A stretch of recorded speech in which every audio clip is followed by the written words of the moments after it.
जो प्रिमिटिव है वो लेस डेवलप है, उनमें हर चीज के लिए अलग अलग सिस्टम नहीं पाए जा रहे थे। लेकिन जैसे जैसे हम एडवांस सिस्टम की तरफ बढ़ते हैं भाई, हर चीज के लिए स्पेसिफिक अपना क्या होता है, एक प्रॉपर सिस्टम पाया जाता है। ये निष्क्रिय प्रोटीन यानी फाइब्रोजन को, ये सब निष्क्रिय पड़े रहेंगे। आप बोलेंगे मैम निष्क्रिय क्यों पड़े रहेंगे? भाई जब रुधिर का थक्का जमाना होगा तभी तो सक्रिय होंगे ना, जबरदस्ती काम क्यों करेंगे? जब जरूरत पड़ेगी तभी काम करेंगे ना। आर्टरीज क्या होती है आपकी? शुद्ध रक्त ले जाती है, शुद्ध रक्त ले जाती है ना पूरे बॉडी में। जो ऑक्सीजनेटेड ब्लड का सप्लाई होता है वो कौन करता है? आर्टरीज करता है। हेलो मेरे प्यारे बच्चों, कैसे हैं आप सब? मैं हूं आपकी बायोलॉजी एजुकेटर अपराजिता सिंह और फिजिक्स बाई पंकज की क्लास में आपका बहुत बहुत स्वागत है। कैसे हैं आप सब? आई होप अच्छे होंगे और अच्छे से पढ़ रहे होंगे। तो बेटा हमने जो ह्यूमन फिजियोलॉजी की सीरीज स्टार्ट की थी उसमें आज हम अपना नेक्स्ट चैप्टर पढ़ने वाले हैं, जो कि क्या है? शरीर, द्रव तथा परिसंचरण। ठीक है, क्या क्या पढ़ेंगे भाई इसमें? ब्लड के बारे में पढ़ेंगे, हार्ट के यानी हृदय के बारे में पढ़ेंगे, परिसंचरण के बारे में पढ़ेंगे, कुछ डिजीजेस के बारे में पढ़ेंगे।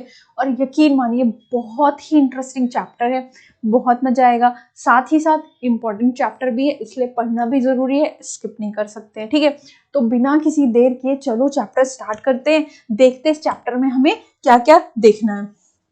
तो देखो हमने लास्ट जो बहुत सारी चीजें पढ़ी हैं उनमें हमने बहुत सारी चीजें देखी। नॉन कॉर्डेट्स देखा, कॉर्डेट्स देखा, हमने देखा कि आप देख लो पोरीफेरा, सिलेंटेटा, प्लैटिहेल्मिंथेस, एस्केलोमिंथेस, एनेलिडा, इकाइनोडर्मिटा, याद है आपको? ये सारा देखा। फिर हमने कॉर्डेट्स में बहुत सारे ग्रुप्स पढ़े थे। तो अब आप मुझे बताइए कि आपने अभी लास्ट जितना भी पढ़ा उसमें किस तरह का सर्कुलेशन देखा? थोड़ा सा दिमाग पे जोर डालिए और मुझे बताइए कि प्रोटोजोन्स जो कि यूनिसेलुलर थे उनमें आपने कैसा सर्कुलेशन देखा? तो आप मुझसे बोलेंगे कि मैम हमने उनमें इंट्रासेलुलर सर्कुलेशन देखा, जो कि मेनली किससे हो रहा था? साइक्लोसिस। फिर अगर हम पोरीफेरा की बात करें तो याद करो, दिमाग पे जो थोड़ा जोर डालो, तो आपने देखा था कि जो पोरीफर्स थे, जो स्पंजेस थे, उनमें एक स्पेसिफिक सिस्टम पाया जा रहा था जिसको हम क्या कह रहे थे? Water canal system. याद करो, पानी जा रहा था, उसके थ्रू ही ऑक्सीजन जा रही थी और जो भी एक्सक्रीटरी वेस्ट था वो बाहर निकल जा रहा था। तो क्या था? Water vascular system. थोड़ा और आगे बढ़ जाते हैं, सीलेंट्रेटा में चले जाते हैं। तो सीलेंट्रेटा में भी एक कैविटी पाई जा रही थी, जो कि आप मुझे बताएंगे, बताओ जल्दी से वो कौन सी कैविटी थी? तो आप बोलेंगे कि मैम वो कौन सी कैविटी थी? Gastrovascular cavity. इसी तरीके से अगर हम हेलमिंथ्स में आ जाए, हेलमिंथ्स क्या है? जिसमें हम अपन ने प्लैटिहेल्मिंथेस देखा, एस्केलोहेल्मिंथेस देखा। एस्केलोहेल्मिंथेस में क्या पाया गया था? स्यूडोसिलोमिक कैविटी पाई गई थी, आपने देखा था। उसी तरीके से हेलमिंथ में क्या पाया गया था? जल्दी बताओ, पहले आप पढ़ चुके हो इसको, प्रीवियस क्लासेस में भी आप बहुत बार पढ़ चुके हो। आपने देखा है कि जो हेलमिंथ्स थे उनमें पैरेन्काइमल सर्कुलेशन देखा गया था। ठीक है, उसके बाद अगर हम एनेलिड्स आ जाएं, annelids to proper chordates. Annelida से लेके कहां तक? कॉर्डेटा तक एक वेल डिफाइंड सर्कुलेटरी सिस्टम पाया जाता है। देखो ये हमें शुरू से पता है कि जब जो चीजें शुरुआत में होती है प्रिमिटिव में, जो छोटे जीव है, यूनिसेलुलर है, ठीक है, जो प्रिमिटिव है वो लेस डेवलप है, उनमें हर चीज के लिए अलग अलग सिस्टम नहीं पाए जा रहे थे। लेकिन जैसे जैसे हम एडवांस सिस्टम की तरफ बढ़ते हैं भाई, हर चीज के लिए स्पेसिफिक अपना क्या होता है? एक प्रॉपर सिस्टम पाया जाता है। ठीक है, ये बात क्लियर है? तो देखो एनालिड से लेके कॉर्डेट तक क्या पाया जा रहा है? प्रॉपर सर्कुलेटरी सिस्टम, यानी कि प्रॉपर परिसंचरण तंत्र जो है वो पाया जा रहा है। ठीक है, समझ गए? इसमें क्या क्या आएगा? इसमें आपकी well defined blood vascular systems आएंगे, सर्कुलेटरी सिस्टम, हार्ट आएगा, ब्लड वेसल्स आएगा, ये सारा चीजें होगा। ठीक है, अब एक चीज और यहाँ पे क्लियर कर दूं, जो सिस्टम है, ये जो सर्कुलेटरी सिस्टम आप पढ़ोगे, आप देखोगे दो तरह का होता है, एक होता है ओपन टाइप, एक होता है क्लोज टाइप। आप बोलोगे मैम ओपन टाइप और क्लोज टाइप क्या होता है? देखो जैसे आपने सुना कि मैम ऑर्थोपोडा में open type of circulatory system है, एनेलिडा में कैसा है, हम में ह्यूमंस में कैसा है, और किसी ग्रुप में पूछा जाए, ठीक है, मान लो सपोज आपसे पूछा गया कि ह्यूमन में कैसा सर्कुलेटरी सिस्टम है, तो हम बोलेंगे close type of circulatory system है। ऑर्थोपोडा में कैसे?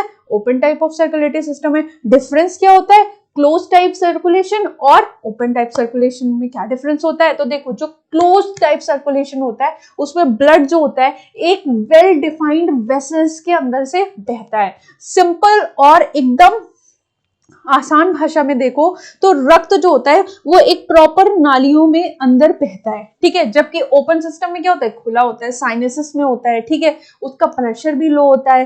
क्लोज टाइम क्या है? और एडवांस टाइप का है, जिसमें प्रॉपर व्यवस्था की जाती है कि भाई तुम्हारा काम यहाँ से यहाँ जाना है, तुमको हमने एक वेल डिफाइंड पाथ प्रोवाइड किया है, एक वेल डिफाइंड बंद नलिकाओं में रुधिर जाता है, जबकि ओपन टाइप में ऐसा नहीं होता है। ठीक है, तो आओ देख लेते हैं आपका एनसीईआरटी क्या करता है। एनसीईआरटी के एक एक लाइन देखेंगे, जरूरत पड़ी तो फ्लो चार्ट और डायग्राम्स अलग से देखेंगे और पूरे के पूरे कॉन्सेप्ट क्लियर करेंगे। ऐसा बिल्कुल भी नहीं होगा कि आप ये चैप्टर पढ़ने आए और आपको जरा सा भी कंफ्यूजन रहे। यकीन मानिए पूरा का पूरा ये चैप्टर आप यहाँ से समझ के जाएंगे। ठीक है, तो देखो भाई आपकी बुक क्या लिख रही है, यही लिख रही है कि जो चीज अभी हम पढ़ चुके हैं कि हमारी कोशिकाओं को ऑक्सीजन चाहिए होता है, आता है, और जो हानिकारक जैसे कार्बन डाइऑक्साइड ये सब बाहर जाता है। ठीक है, जो सरल प्राणी होते हैं जैसे स्पंजेस, सीलेंट्रेटा, वो बाहर से अपने शरीर में पानी का संचरण कर शारीरिक गुहाओं में प्रवेश करते हैं, जिससे कोशिकाओं के द्वारा इन पदार्थों का क्या होता है, आदान प्रदान हो जाता है। मैंने आपको बताया था water canal system, gastrovascular cavity इसका एग्जाम्पल है। ठीक है, लेकिन जो हायर ऑर्गेनिज्म है जैसे मनुष्य सहित उच्च प्राणियों में इसके लिए क्या काम में आता है, रक्त। रक्त ही क्या करता है, अपने साथ ऑक्सीजन लेके आता है पूरी बॉडी में, उसका क्या होता है, सर्कुलेशन होता है, चक्कर लगाता है, और फिर जितनी भी इम्प्योरिटी CO2 जो भी होता है वो उस रक्त में मिला दिया जाता है, और वापस से वो रक्त जब जाता है तो उस क्या करता है, वो वापस बाहर चला जाता है। तो पूरे शरीर में जो मीडियम है, जो माध्यम है, वो क्या है, वो रक्त है। लास्ट चैप्टर हमने क्या पढ़ा था, लंग्स के बारे में। हमने लंग्स का क्या फंक्शन देखा था, आपने देखा मैम लंग्स जब हम ब्रीदिंग कर रहे थे, हम ऑक्सीजन ले रहे थे, ऑक्सीजन छोड़ रहे थे।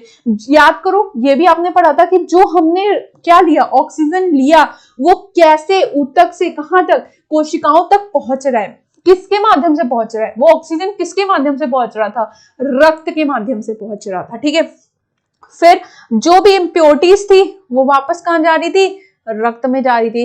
फिर रक्त उसको कहां ले जा रहा था, वापस वो रक्त कहां तक जा रहा था, फिर लंग्स तक पहुंच रहा था। ठीक है, तो आप बोलेंगे मैम इस सारे प्रोसेस में हार्ट का क्या काम है, तो भाई हार्ट ही तो पंप कर रहा है, हार्ट ही तो ब्लड को क्या कर रहा है, भेज रहा है। जो ऑक्सीजनेटेड ब्लड है, जो रक्त गया कहां, लंग्स के पास, लंग्स ने जिसको ऑक्सीजनेटेड किया, जिसमें ऑक्सीजन ज्यादा है, उसको ब्लड कहां भेज रहा है, उसको हृदय कहां भेज रहा है, पूरी बॉडी में सर्कुलेट कर रहा है। और जो अशुद्ध रक्त है, अशुद्ध मतलब डीऑक्सीजनेटेड रक्त, अशुद्ध मतलब ये नहीं कि उसमें मिट्टी मिली हुई है। ठीक है, जो डीऑक्सीजनेटेड ब्लड है वो भी कौन है, हार्ट के माध्यम से कहां गया, लीवर तक गया।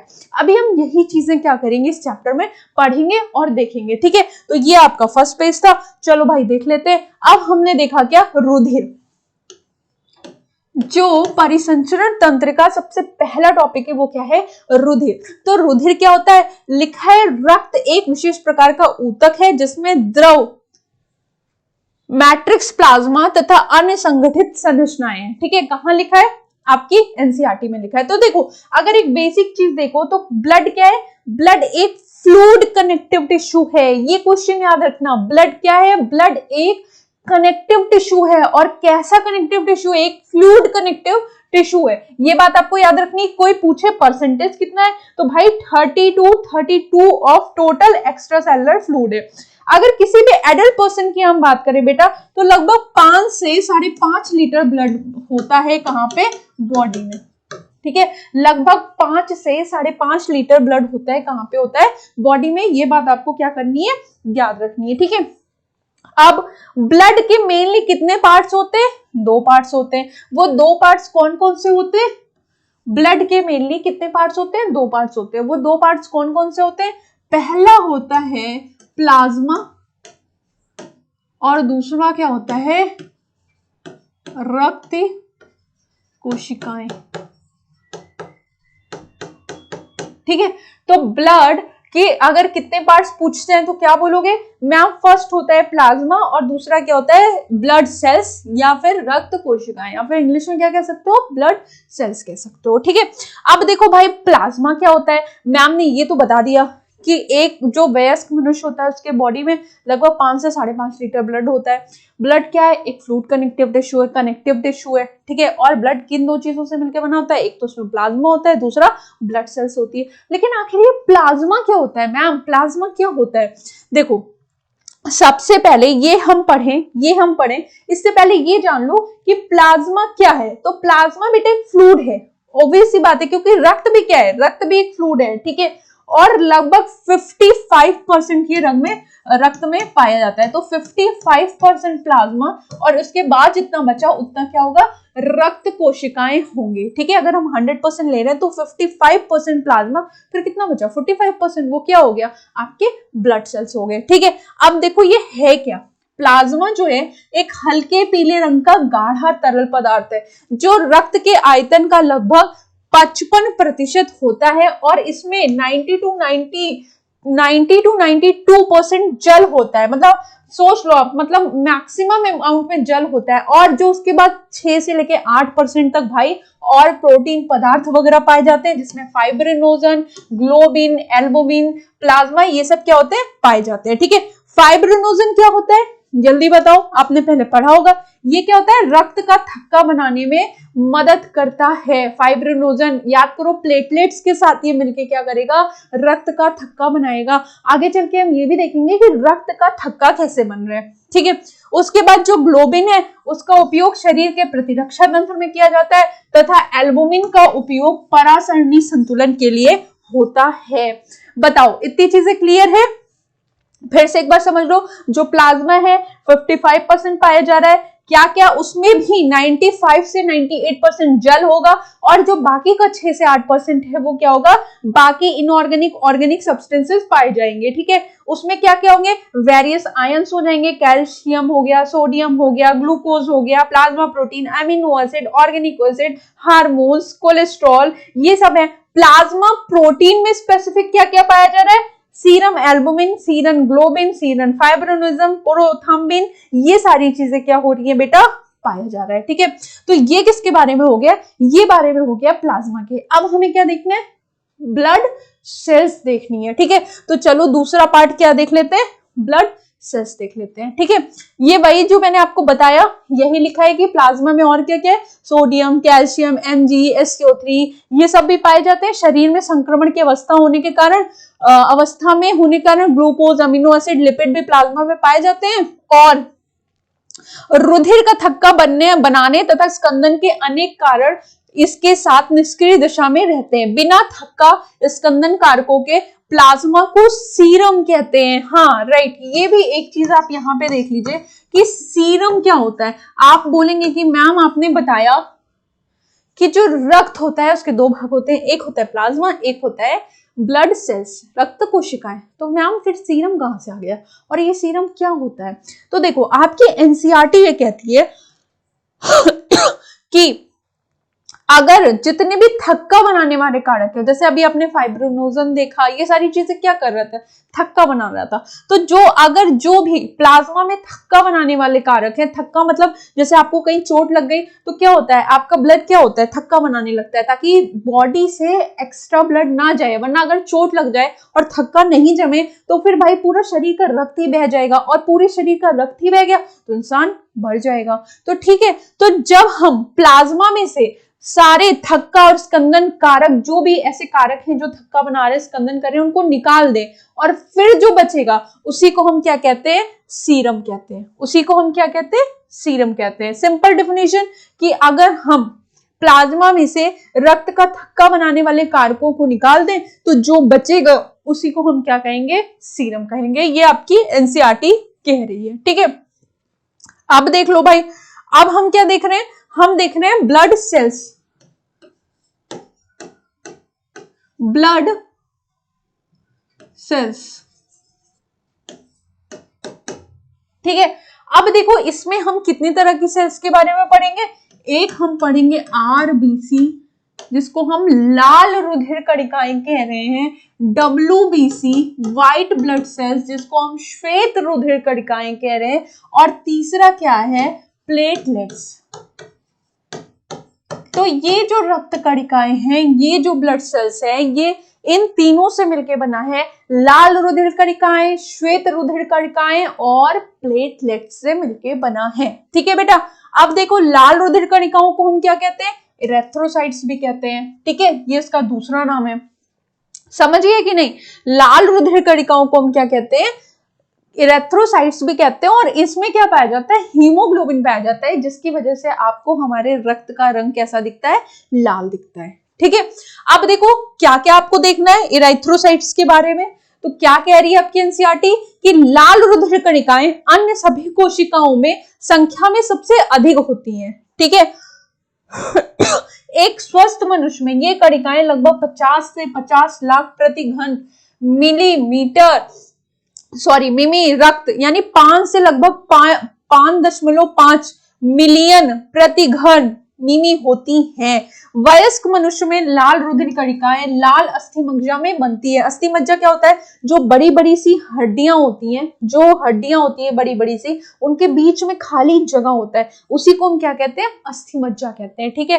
तो कहाँ पे बनती है ये लाल रुधिर कणिकाएं? लाल अस्थि मज्जा में बनती हैं। अधिकतर स्तनधारियों की लाल रुधिर कणिकाओं में केंद्रक नहीं मिलते हैं। और केंद्रक क्यों नहीं मिलते हैं?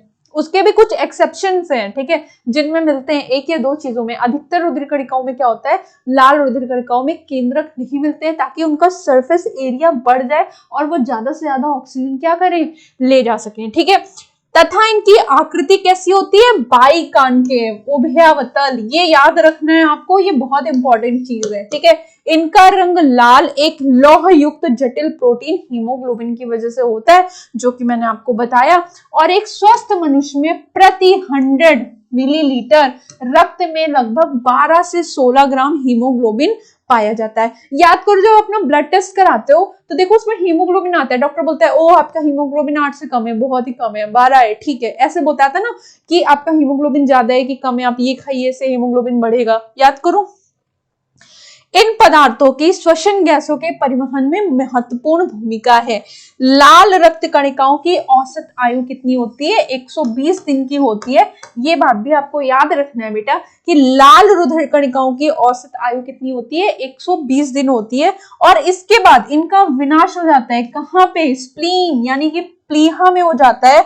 और इसलिए स्प्लीन या फिर प्लीहा को क्या कहते हैं? लाल रक्त कणिकाओं का कब्रिस्तान। कब्रिस्तान कहाँ होता है? जहां पे कोई डेड हो जाए तो उसको ले जाके गाड़ देते हैं, ठीक है, उसको क्या करते हैं?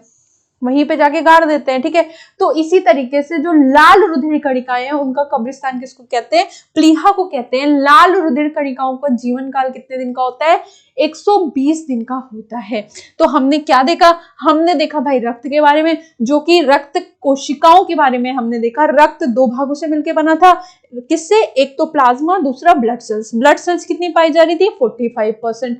क्या क्या पाया जा रहा था? लाल रुधिर कणिकाएं, श्वेत रुधिर कणिकाएं और प्लेटलेट्स। लाल रुधिर कणिकाओं के बारे में हमने इतनी सारी चीजें जानी कि उनमें क्या होता है? केंद्रक नहीं पाया जा रहा है, जो अधिकतर स्तनधारी है। बाइकॉन्केव होता है, लगभग 12 से 16 ग्राम हीमोग्लोबिन पाया जाता है प्रति 100 मिलीलीटर में, ठीक है। और ये क्या करते हैं? गैसों के परिवहन में महत्वपूर्ण भूमिका निभाते हैं। इनका जो औसतन आयु होता है वो 120 दिन का होता है। और हमने क्या देखा कि ये जब डिस्ट्रॉय हो जाते हैं तो क्या करते हैं? ये प्लीहा में डिस्ट्रॉयड होते हैं, स्प्लीन में क्या होते हैं? डिस्ट्रॉयड होते हैं। समझ गए? बताओ यहां तक कोई कंफ्यूजन है? ये जो हीमोग्लोबिन है बेटा, ये हीम और ग्लोबिन से मिलकर बना होता है। किससे मिलकर बना होता है? हीम प्लस ग्लोबिन से मिलकर बना होता है, ठीक है। उसके बाद अगर हम आगे देखें, अब हम देखेंगे ल्यूकोसाइट्स, या फिर जिसको हम क्या कह रहे हैं? WBC, व्हाइट ब्लड सेल्स, ठीक है। तो इनको हम देख लेते हैं। इनमें हीमोग्लोबिन नहीं पाया जाता है, और हीमोग्लोबिन नहीं पाया जाता है इसीलिए इनका रंग लाल नहीं होता है, ठीक है। तो देखो ल्यूकोसाइट्स को हीमोग्लोबिन के अभाव के कारण तथा रंगहीन होने से श्वेत रुधिर कणिकाएं भी कहते हैं, क्योंकि क्या होते हैं? रंगहीन होते हैं, इसलिए इनको क्या कहते हैं? श्वेत रुधिर कणिकाएं भी कहते हैं।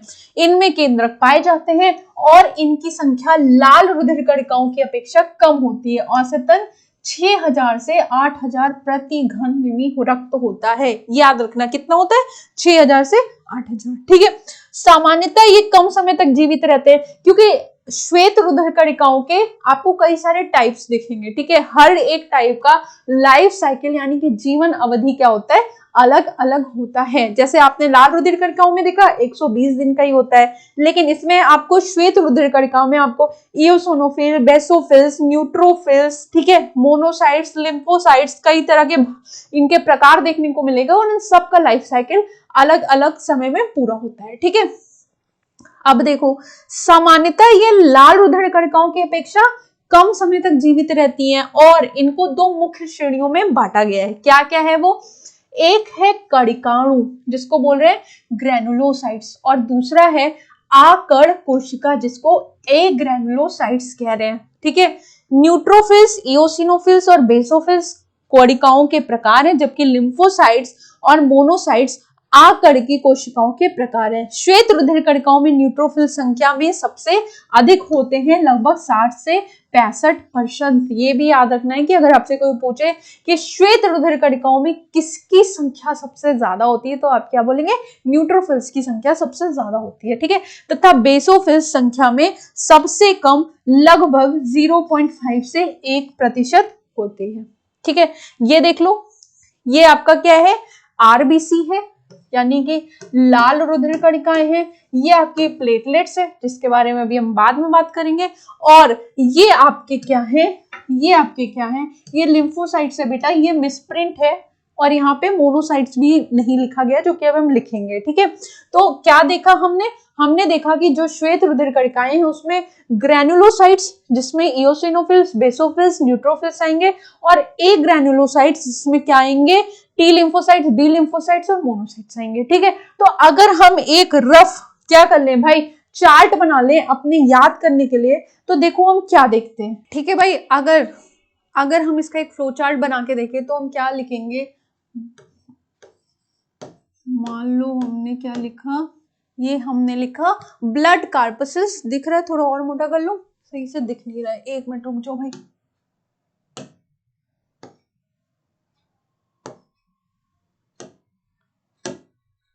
ठीक है, चलो देख लेते हैं हम किसकी बात कर रहे हैं। ब्लड सेल्स या ब्लड कार्पसेस, आप कुछ भी कह सकते हो। ठीक है, ये जो ब्लड सेल्स है, अब इनमें कितने भाग थे? हमने क्या देखा? आपने बोला मैम 3। एक थे क्या?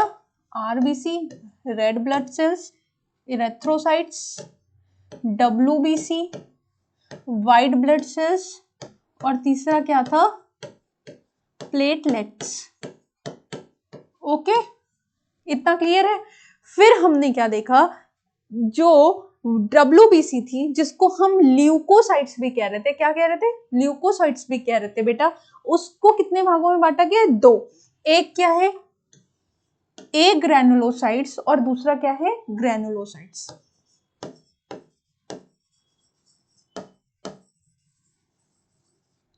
और दूसरा क्या है? ठीक है, इतना लिख दिया, आगे समझ जाना। एक क्या है? जो WBC यानी ल्यूकोसाइट्स थी, उसमें क्या है? एक ग्रेनुलोसाइट्स, और दूसरा क्या है? ए ग्रेनुलोसाइट्स। अब ये जो ग्रेनुलोसाइट्स है, इसके भी 3 भाग हैं, न्यूट्रोफिल्स, बेसोफिल्स और क्या है? स्नोफिल्स। ठीक है,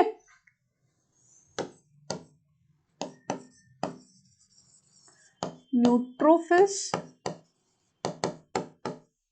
बेसोफिल्स, इओसिनोफिल्स, सिनोफिल्स। कंफ्यूज मत होना, बहुत आसान है। ब्लड सेल्स के 3 भाग हैं, आरबीसी, डब्ल्यूबीसी, प्लेटलेट्स। डब्ल्यूबीसी के 2 भाग है, ग्रेनुलोसाइट्स, ए ग्रेनुलोसाइट्स। ग्रेनुलोसाइट्स के 3 भाग हैं, न्यूट्रोफिल्स, बेसोफिल्स, इओसिनोफिल्स। ए ग्रेनुलोसाइट्स के भी 2 भाग हैं, लिम्फोसाइट्स और मोनोसाइट्स। ए ग्रेनुलोसाइट्स के भी 2 भाग हैं, लिम्फोसाइट्स और मोनोसाइट्स। और ये जो लिम्फोसाइट्स है बेटा, इनको भी क्या कहते हैं हम? 2 टाइप के होते हैं, एक बी सेल्स और एक टी सेल्स। यानी कि एक बी लिम्फोसाइट्स और दूसरा क्या है? T lymphocytes. ये स्क्रीनशॉट ले लो भाई, क्योंकि ये इंपॉर्टेंट है, इससे आपको याद रहेगा। बी सेल्स और क्या है दूसरा क्या है? टी सेल्स हो गया। ठीक है, हो गया। जल्दी से स्क्रीनशॉट ले लो, फिर क्या करते हैं? आगे चलते हैं, नेक्स्ट देखते हैं हमें क्या पढ़ना है। हो गया, चलो अब हम क्या देख रहे हैं? पहले वही देख लो, न्यूट्रोफिल्स आपकी एनसीईआरटी में, और इसके बारे में क्या दिया हुआ है? अच्छा देखो, स्नोफिल्स का स्ट्रक्चर ऐसा होता है, अभी आपने पीछे देखा था। ठीक है, क्या था? स्नोफिल्स का स्ट्रक्चर कुछ ऐसा दिखता है, यानी कि बाइलोब्ड न्यूक्लियस है। एक लोब ये है और एक लोब ये है, ये थोड़ा मोटा होगा। बाइलोब्ड न्यूक्लियस किसमें पाया जा रहा है? स्नोफिल्स में पाया जा रहा है। बेसोफिल्स में क्या होता है बेटा? एस शेप्ड होता है, ऐसे। बेसोफिल्स में क्या होता है? एस शेप्ड न्यूक्लियस पाया जाता है। और न्यूट्रोफिल्स में मल्टी लोब्स होता है। न्यूट्रोफिल्स में मल्टी लोब मतलब ये एक लोब हो गया, ये दूसरा लोब हो गया, ये तीसरा लोब हो गया, ये चौथा लोब हो गया, तो ये कैसा हो गया? मल्टी लोब्ड हो गया। ठीक है, आओ देख लेते हैं। न्यूट्रोफिल्स तथा मोनोसाइट्स 6 से 8% भक्षण कोशिका होती है जो अंदर प्रवेश करने वाले बाह्य जीवों को समाप्त करती है। देखो आरबीसी मेनली क्या करती है? परिवहन का काम करती है, ऑक्सीजन ले जाना और बाकी जो चीजें यूजफुल नहीं है उनको बाहर ले जाना है। ठीक है, डब्ल्यूबीसी सुरक्षा करती है।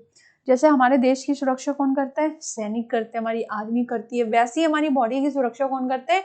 जो डब्ल्यूबीसी होती हैं वो हमारा क्या करती है? सुरक्षा का काम करती है। ठीक है, तो क्या है कि जैसे बेसोफिल्स हिस्टामाइन, सेरोटोनिन, हिपैरिन आदि का स्राव करती हैं। कौन कर रहा है?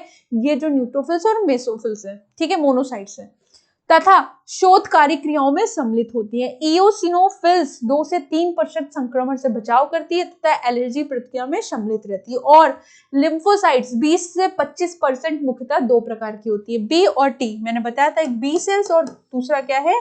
T cells. ठीक है, और ये दोनों ही प्रकार के लिम्फोसाइट शरीर की प्रतिरक्षा यानी कि इम्यूनिटी के लिए उत्तरदायी हैं, यानी कि इम्यूनिटी में हेल्प करती हैं। ठीक है, उसके बाद हम देख लेते हैं भाई प्लेटलेट्स। जो हमारा तीसरा पार्ट था वो क्या था? प्लेटलेट्स। तो पट्टिकाणु, प्लेटलेट्स को और क्या कहते हैं? पट्टिकाणु को थ्रोम्बोसाइट्स भी कहते हैं। ये मेगाकैरियोसाइट्स मज्जा की विशेष कोशिकाओं, मतलब कि देखो मैंने बताया था अस्थिमज्जा, जो बड़ी बड़ी हड्डियां होती हैं उनके बीच में क्या होता है? खाली स्पेस होता है, इसको हम क्या कहते हैं? अस्थिमज्जा। तो एक स्पेशल साइट मेगाकैरियोसाइट में ये क्या होता है? ये विशेष कोशिकाओं के टुकड़े में विखंडन से क्या बनती है? अस्थिमज्जा में बनती है। रक्त में इनकी संख्या 1.5 से 3.5 यानी 1.5 से लगभग 3.5 लाख प्रति घन मिमी होता है। प्लेटलेट्स कई प्रकार के पदार्थ साबित करती है जिसमें अधिकांश रुधिर का थक्का या जमाने में हेल्प करते हैं। रुधिर का थक्का जमाना क्यों जरूरी है? अब आपको पता है, अगर थक्का नहीं जमेगा तो सारा का सारा रुधिर क्या होगा? शरीर से बाहर चला जाएगा। ठीक है, प्लेटलेट्स की संख्या में कमी के कारण स्कंदन यानी कि जमाव में क्या हो जाता है? कमी आ जाती है और शरीर से अधिक रक्तस्राव हो जाएगा और इंसान की क्या होगी? मृत्यु हो जाएगी। ठीक है, समझ गए भाई? एक मिनट, इसका एक डायग्राम भी होगा, देख लेते हैं। नहीं है, चलो अच्छा यहीं पे समझ लो। अब ये देख लो कि यहाँ पे आ जाओ, ये रक्त समूह है, अब इसको बाद में देखेंगे। तो हमने क्या देखा कि जो प्लेटलेट्स हैं वो क्या कर रही हैं? आपका बचाव कर रही है। तो बेसिकली होता क्या है बेटा? जैसे ही आपको कोई इंजरी हुई, इसको मिटा देते हैं पहले।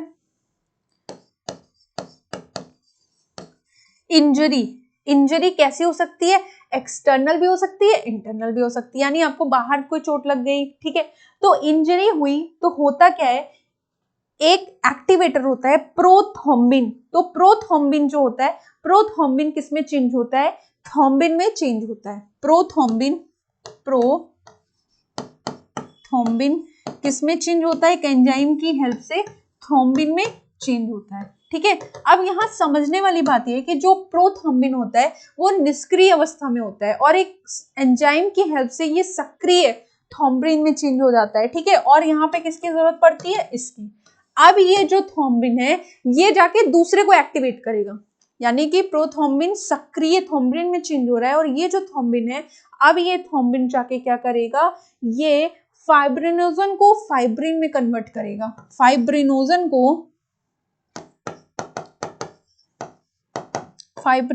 को फाइब्रिन में कन्वर्ट करेगा। ठीक है, ये इसको निष्क्रिय को सक्रिय बनाता है, ये आके फाइब्रिनोजन को फाइब्रिन में कन्वर्ट करेगा। पतले पतले फाइब्रिन मतलब क्या होता है? ऐसे पतले पतले रेशे। फिर प्लेटलेट्स यहाँ पे क्या रहेंगे? अब प्लेटलेट्स के साथ मिलके, और यहाँ पे आपका सीए भी काम करेगा। ठीक है, इन सब चीजों के साथ मिलकर ये क्या करेंगे? मतलब एक जाल लाइक स्ट्रक्चर बना देंगे। और ये देखो, इस जाल लाइक स्ट्रक्चर में आपकी जो थोड़ी बहुत मृत कोशिकाएं, प्लेटलेट्स, फाइबर लाइक कोशिकाएं, ये सारी चीजें होंगी और एक जाल जैसी कोशिकाएं बनाएंगी। और जब वो हवा के संपर्क में आएगा तो वो क्या करेगा? सूखता जाएगा और एक क्या कर देगा? ये थक्का आपका बना देगा। ठीक है, यानी कि फाइनली क्या हो जाएगा? क्लॉटिंग हो जाएगा। ठीक है, इसका एक डायग्राम भी था यार, और देख लेते हैं कहीं पे। यहाँ है, ये देखो क्या है, प्रोथाम्बिन जो कि एक निष्क्रिय प्रोटीन था, उसको एक एंजाइम थ्रोम्बोकाइनेज, कौन सा एंजाइम था, थ्रोम्बोकाइनेज, एक सक्रिय थ्रोम्बिन प्रोटीन में चेंज कर दिया। ये जो थ्रोम्बिन है ये निष्क्रिय प्रोटीन यानी फाइब्रिनोजन को, ये सब निष्क्रिय पड़े रहेंगे। आप बोलेंगे मैम निष्क्रिय क्यों पड़े रहेंगे, भाई जब रुधिर का थक्का जमाना होगा तभी तो सक्रिय होंगे ना, जबरदस्ती काम क्यों करेंगे, जब जरूरत पड़ेगी तभी काम करेंगे ना। तो ये लोग निष्क्रिय अवस्था में होते हैं। फिर जैसे कोई इंजरी हुई, ये प्रोथ्रोम्बिन आएगा, ये थ्रोम्बोकाइनेज आएगा, और थ्रोम्बोकाइनेज क्या कहेगा कि भाई प्रोथ्रोम्बिन उठो, चोट लगी है, थक्का जमाना है, और वो जाके क्या होगा, सक्रिय थ्रोम्बिन में चेंज हो जाएगा। अभी सक्रिय ये जो थ्रोम्बिन है यानी कि जो सक्रिय प्रोटीन है भागता भागता आएगा फाइब्रिनोजन के पास, और उसको किस में चेंज करेगा, फाइब्रिन में। ठीक है, अब ये जाएगा प्लेटलेट्स और किसके साथ मिलेगा, कैल्शियम आयंस के साथ मिलेगा, और जाके रुधिर का थक्का जमा देगा। इस तरीके से क्या हो जाता है, रुधिर का थक्का जम जाता है। ठीक है, इतनी बात क्लियर हो गई। स्क्रीनशॉट ले लो भाई, स्क्रीनशॉट ले लो।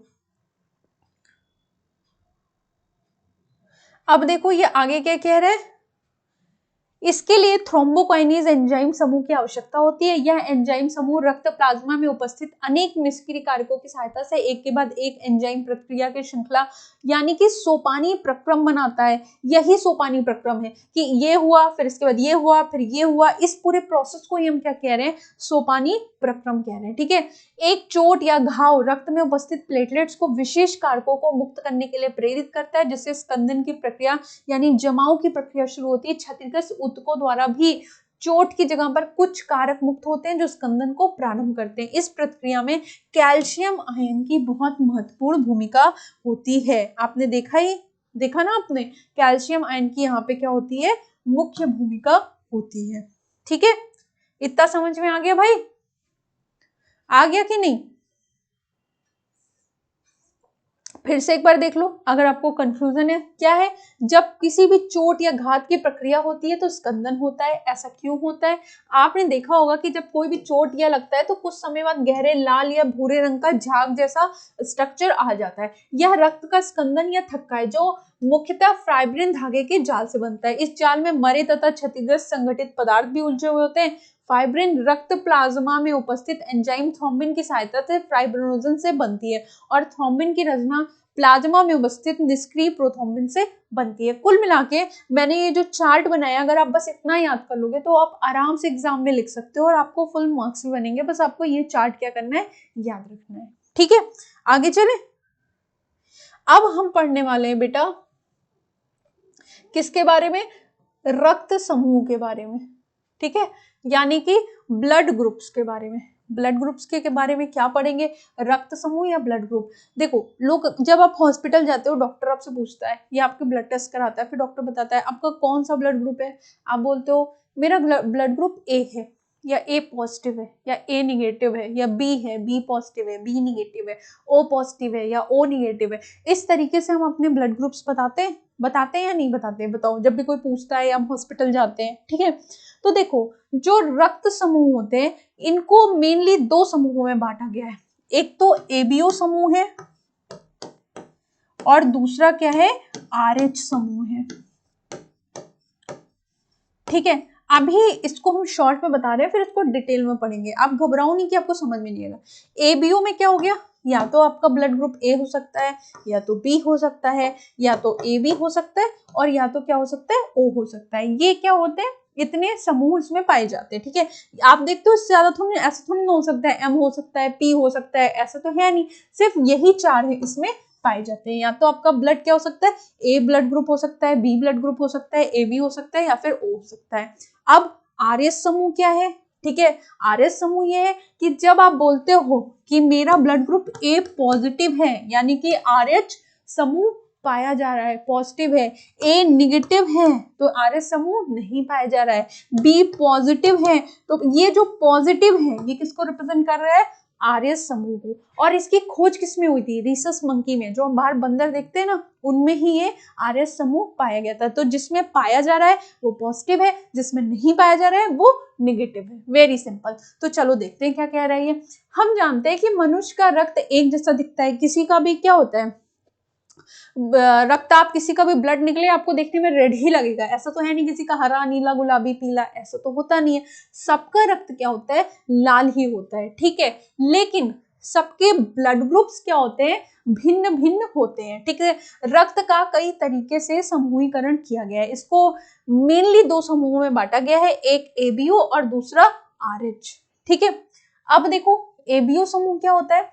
एबीओ समूह मुख्यतः लाल रुधिर कणिकाओं की सतह पर दो प्रतिजन और एंटीजन की उपस्थिति या फिर उपस्थिति पर निर्भर करता है। ये एंटीजन ए और बी हैं जो प्रतिरक्षा अनुक्रिया को प्रेरित करते हैं। इस प्रकार विभिन्न व्यक्तियों में दो प्रकार के प्राकृतिक प्रतिरक्षी मिलते हैं। प्रतिरक्षी वे प्रोटीन हैं जो प्रतिजन के विरुद्ध जो होते हैं वो पैदा होते हैं। 4 रक्त समूह हमारे बॉडी में पाए जाते हैं, मैंने पहले बताया वो रक्त समूह क्या है, ए बी और ओ, ठीक है। इनमें प्रतिजन तथा प्रतिरक्षी की स्थिति को हम देखते हैं, ठीक है। क्या होते हैं प्रतिजन, जैसे आपने बोला कि मैम मेरा ब्लड ग्रुप ए है, ठीक है। तो अगर आपका ब्लड ग्रुप ए है तो इसका मतलब क्या हुआ, जो आपका आरबीसी है उस पे क्या पाया जा रहा है, जो प्रतिजन पाया जा रहा है वो क्या पाया जा रहा है, ए पाया जा रहा है, ए पाया जा रहा है, ए पाया जा रहा है। और जो आपका यहाँ पे प्लाज्मा भी तो होगा ना, यहाँ पे जो प्रतिरक्षी है वो क्या पाया जाएगा, बी पाया जाएगा, ठीक है। अब आप बोलेंगे मैम प्रतिरक्षी ए ही क्यों नहीं पाया जाएगा, ए ही पाया जाएगा तो भाई प्रतिरक्षी तो प्रतिजन से क्या करता है, रिएक्ट करता है ना, तो ये मार डालेगा इसको, तब तो कोई समूह ही नहीं रह जाएगा, ठीक है। तो प्रतिजन और प्रतिरक्षी दो तरह की चीजें क्या होती है, पाई जाती है। देख लो, जैसे कि अगर आपका रक्त समूह ए है तो क्या पाया जाएगा, अपने प्रतिजन ए पाया जाएगा, और प्रतिरक्षी यानी कि एंटीबॉडीज क्या पाई जाएंगी, बी पाई जाएंगी, ठीक है। और रक्तदाता आपको कौन कौन रक्त दे सकता है, एक तो ए वाला दे सकता है और ओ दे सकता है। ओ क्यों दे सकता है ये भी हम समझेंगे, ठीक है। आपका रक्त समूह अगर बी है तो आपकी आरबीसी है, इस पे क्या पाया जाएगा, बी प्रतिजन पाया जाएगा। और यहाँ प्लाज्मा में कौन सा प्रतिरक्षी पाया जाएगा, ए पाया जाएगा। उसी तरीके से अगर आपका रक्त समूह क्या है, ए बी है, अब मामला फंसा।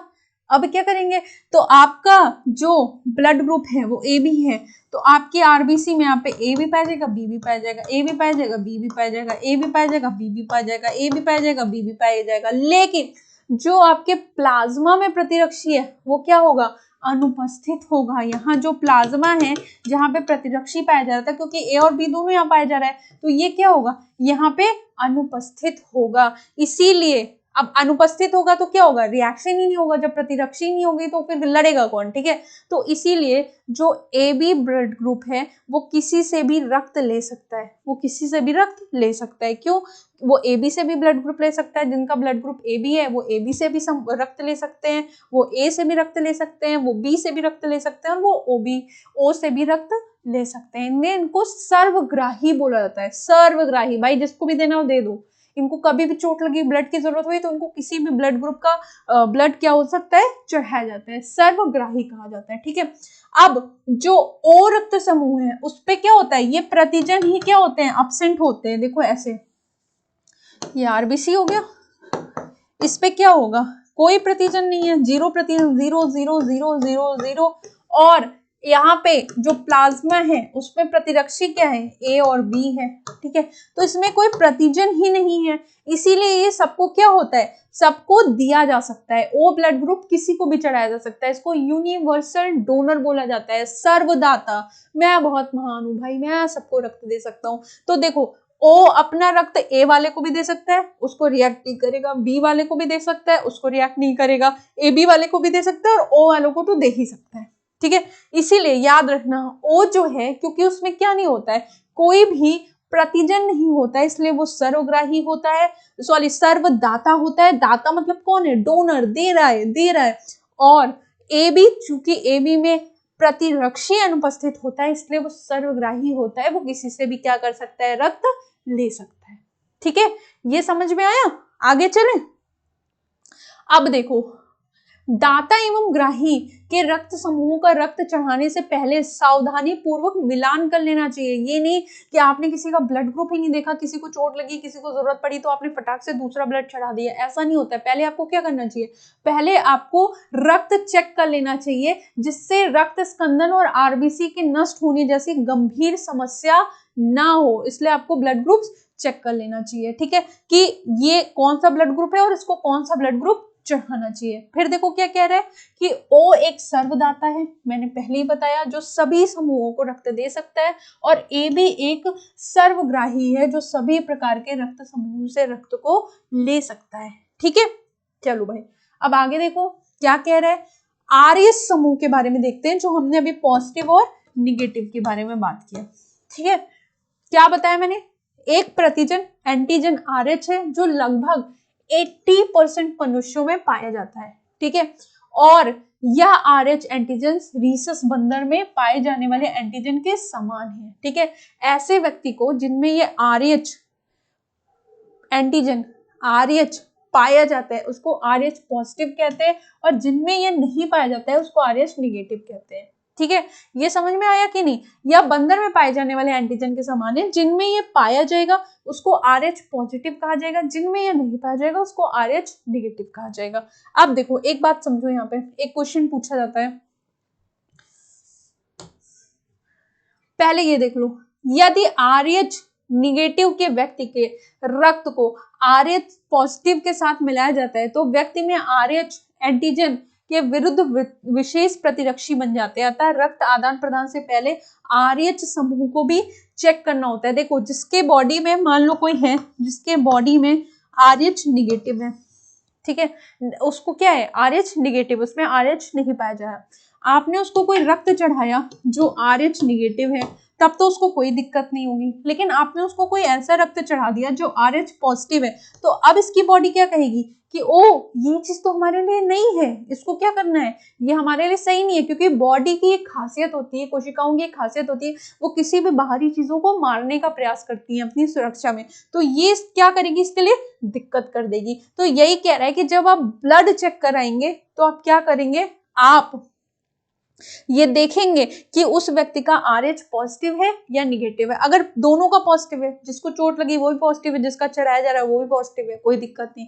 जिसको चढ़ाया जा रहा है वो पॉजिटिव है, जिसको चोट लगी वो पॉजिटिव है, जिसका चढ़ाया जा रहा है वो निगेटिव है, तब भी कोई दिक्कत नहीं, क्योंकि डोमिनेंट है, पॉजिटिव डोमिनेंट है। याद करो, जैसे आपने जेनेटिक्स में पढ़ा होगा, एक टॉल प्लांट, एक ड्रॉफ प्लांट। टॉल प्लांट क्या था, डोमिनेंट था, ड्रॉफ प्लांट क्या था, रिसेसिव था। लेकिन अगर कोई RH निगेटिव है उसको पॉजिटिव दे दोगे भाई, तो क्या हो जाएगा, दिक्कत हो जाएगी, ठीक है। अब देखो, यहाँ पे एक क्वेश्चन पूछा जाता है, एक टर्म पूछा जाता है जिसको इरेथ्रो ब्लास्टोसिस फिटालिस कहा जाता है।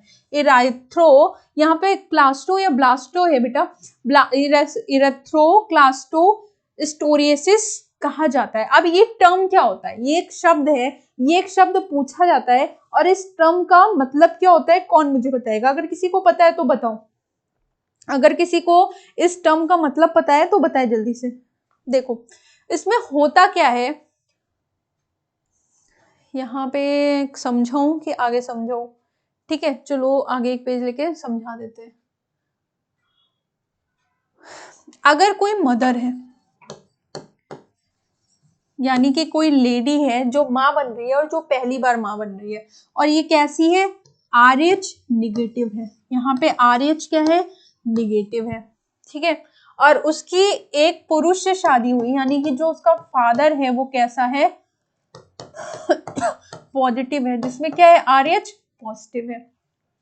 तो जब ये बेबी कंसीव करेगी, जब इसको पहला बच्चा होने वाला होगा, तो ये मदर की बॉडी है, ठीक है, पहला बच्चा क्या हुआ, होने वाला है। तो अब मदर की बॉडी क्या है, RH निगेटिव है, लेकिन जो फादर की बॉडी से क्या हुआ, जब इसको बच्चा होने वाला हुआ, तो वो जो बच्चा है वो कैसा है, RH पॉजिटिव है। तो जब इसको पहला बच्चा होगा तब क्या होगा, तब इसको बहुत ज्यादा फर्क नहीं पड़ेगा, क्योंकि माँ और बच्चे के शरीर के बीच में क्या होता है, अपरा प्लेसेंटा, माँ और बच्चे का रक्त, ऐसा नहीं है कि माँ और बच्चे का रक्त मिल रहा है, ऐसा नहीं है, प्लेसेंटा के थ्रू ही फूड सप्लाई और ये सब बाकी सारे काम होते हैं, उनका रक्त नहीं मिलता है। जब बच्चा पैदा होने वाला होता है उस समय दोनों का रक्त क्या होता है, मिल जाता है थोड़ा बहुत, लेकिन उससे पहले जब बच्चा पेट में होता है तब तक रक्त नहीं मिलता है। तो माँ की जो शरीर है उसको पता ही नहीं चलेगा कि भाई हमारे शरीर में पॉजिटिव एंटीजन भी आया है, ठीक है।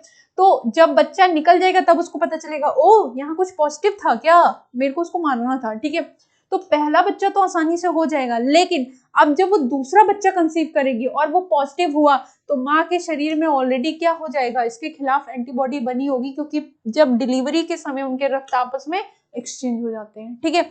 तो दूसरा बच्चा क्या होगा, एंटीबॉडी बनेगी, वो RH पॉजिटिव को क्या करेगी, उसको एक्सेप्ट नहीं करेगी, तो प्रेगनेंसी में दिक्कत आएगी। हालांकि अब इसके लिए बहुत सारे मेडिसिन हैं, ठीक है, जिससे इनको क्या कर दिया जाता है, क्योर कर दिया जाता है, पर इस तरह का प्रॉब्लम हो सकता है। आओ देख लो, अपरा द्वारा पृथक, अपरा मतलब प्लेसेंटा, पृथक रहने के कारण भ्रूण का RH एंटीजन संगर्भता में माता के RH निगेटिव को प्रभावित नहीं कर पाता है पहले बच्चे में, लेकिन फिर भी प्रसव के समय माता के RH निगेटिव रक्त से शिशु का RH पॉजिटिव रक्त संपर्क में आ जाने की संभावना होती है। और अगर ऐसा हो गया तो क्या होगा, ये अपने प्रतिरोध में एंटीबॉडीज बनाना शुरू कर देती है, ठीक है। और फिर जब उसको गर्भावस्था होगी तो रक्त से क्या होगा, RH प्रतिरक्षी का रिसाव हो सकता है, इससे भ्रूण की लाल रक्त कोशिकाएं नष्ट हो सकती है और यह भ्रूण के लिए जानलेवा हो सकता है, उसको खून की कमी, पीलिया हो सकता है, और ऐसी दशा को ही हम क्या कहते हैं,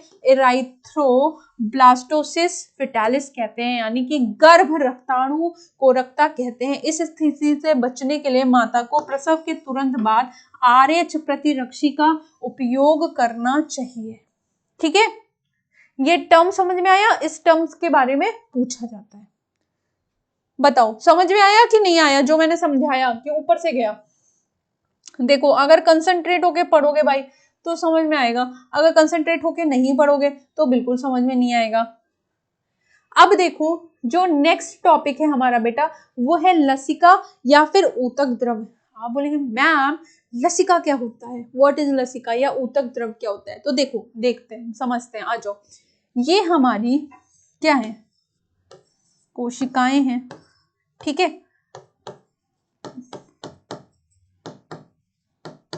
कोशिकाएं, ये हमारी आर्टरीज हैं, शॉर्ट में लिख रहे हैं, और ये हमारे वेन्स हैं, और यहाँ पे हमारी पतली पतली क्या है, कैपिलरीज हैं,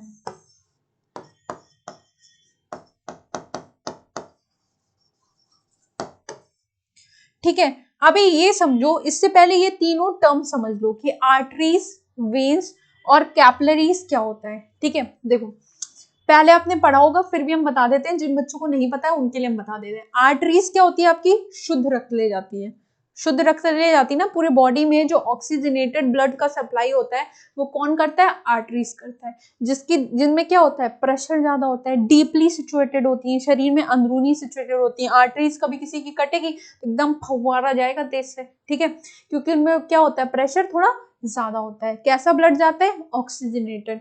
वेन्स जो होती हैं वो डीऑक्सीजनेटेड ब्लड ले जाती हैं, ठीक है। पूरे शरीर में जो डीऑक्सीजनेटेड ब्लड है उसको क्या करती हैं, वो उनमें कैरी होता है। इसीलिए जब हम ब्लड टेस्ट कराते हैं तो कहाँ से वेन्स, ये जो हमारी वेन्स दिखती है वो हमारे ब्लड टेस्ट में आके इंजेक्शन में भर के ले जाते हैं, वो क्या होते हैं, वेन से ब्लड निकालते हैं, क्योंकि वो क्या होता है, डीऑक्सीजनेटेड होता है, पूरी बॉडी में घूमा होता है। तो जब उसको टेस्ट करेंगे तो पता चल जाएगा भाई बॉडी में क्या दिक्कत था। अब आप बोलेंगे मैम कैपिलरीज क्या होती है।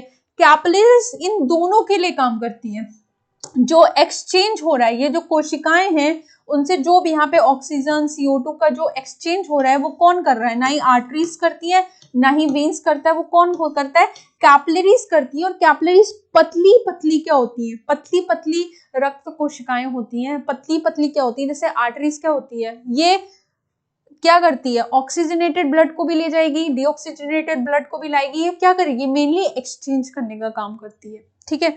क्यों करती है ये भी समझ लो, क्योंकि ये जो आर्टरीज होती है बेटा इसमें 3 लेयर पाई जाती हैं, आर्टरीज में 3 लेयर पाई जाती हैं, वेन्स में भी 3 लेयर पाई जाती हैं, और कैपिलरी में क्या होता है, कैपिलरी में सिर्फ और सिर्फ क्या होता है, 1 लेयर पाई जाती है, ठीक है।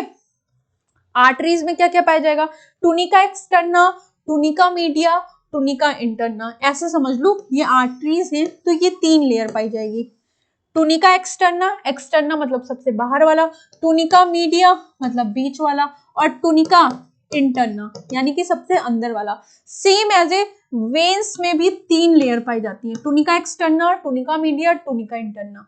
लेकिन ये जो कैपिलरीज होती हैं जिनको केशिकाएं भी कहते हैं, कैपिलरीज कोशिकाएं नहीं, केशिकाएं, कैपिलरी जो केशिकाएं भी होती है जो इन दोनों के बीच मध्य जुड़कर काम करती हैं, जो एक्सचेंज का काम करती हैं, ये केशिकाओं में ये 2 लेयर्स नहीं पाई जाती है, टूनिका एक्सटर्ना, टूनिका मीडिया नहीं पाई जाती है, टूनिका एक्सटर्ना और टूनिका मीडिया नहीं पाई जाती है, सिर्फ और सिर्फ क्या पाया जाता है, टूनिका इंटरना पाया जाता है।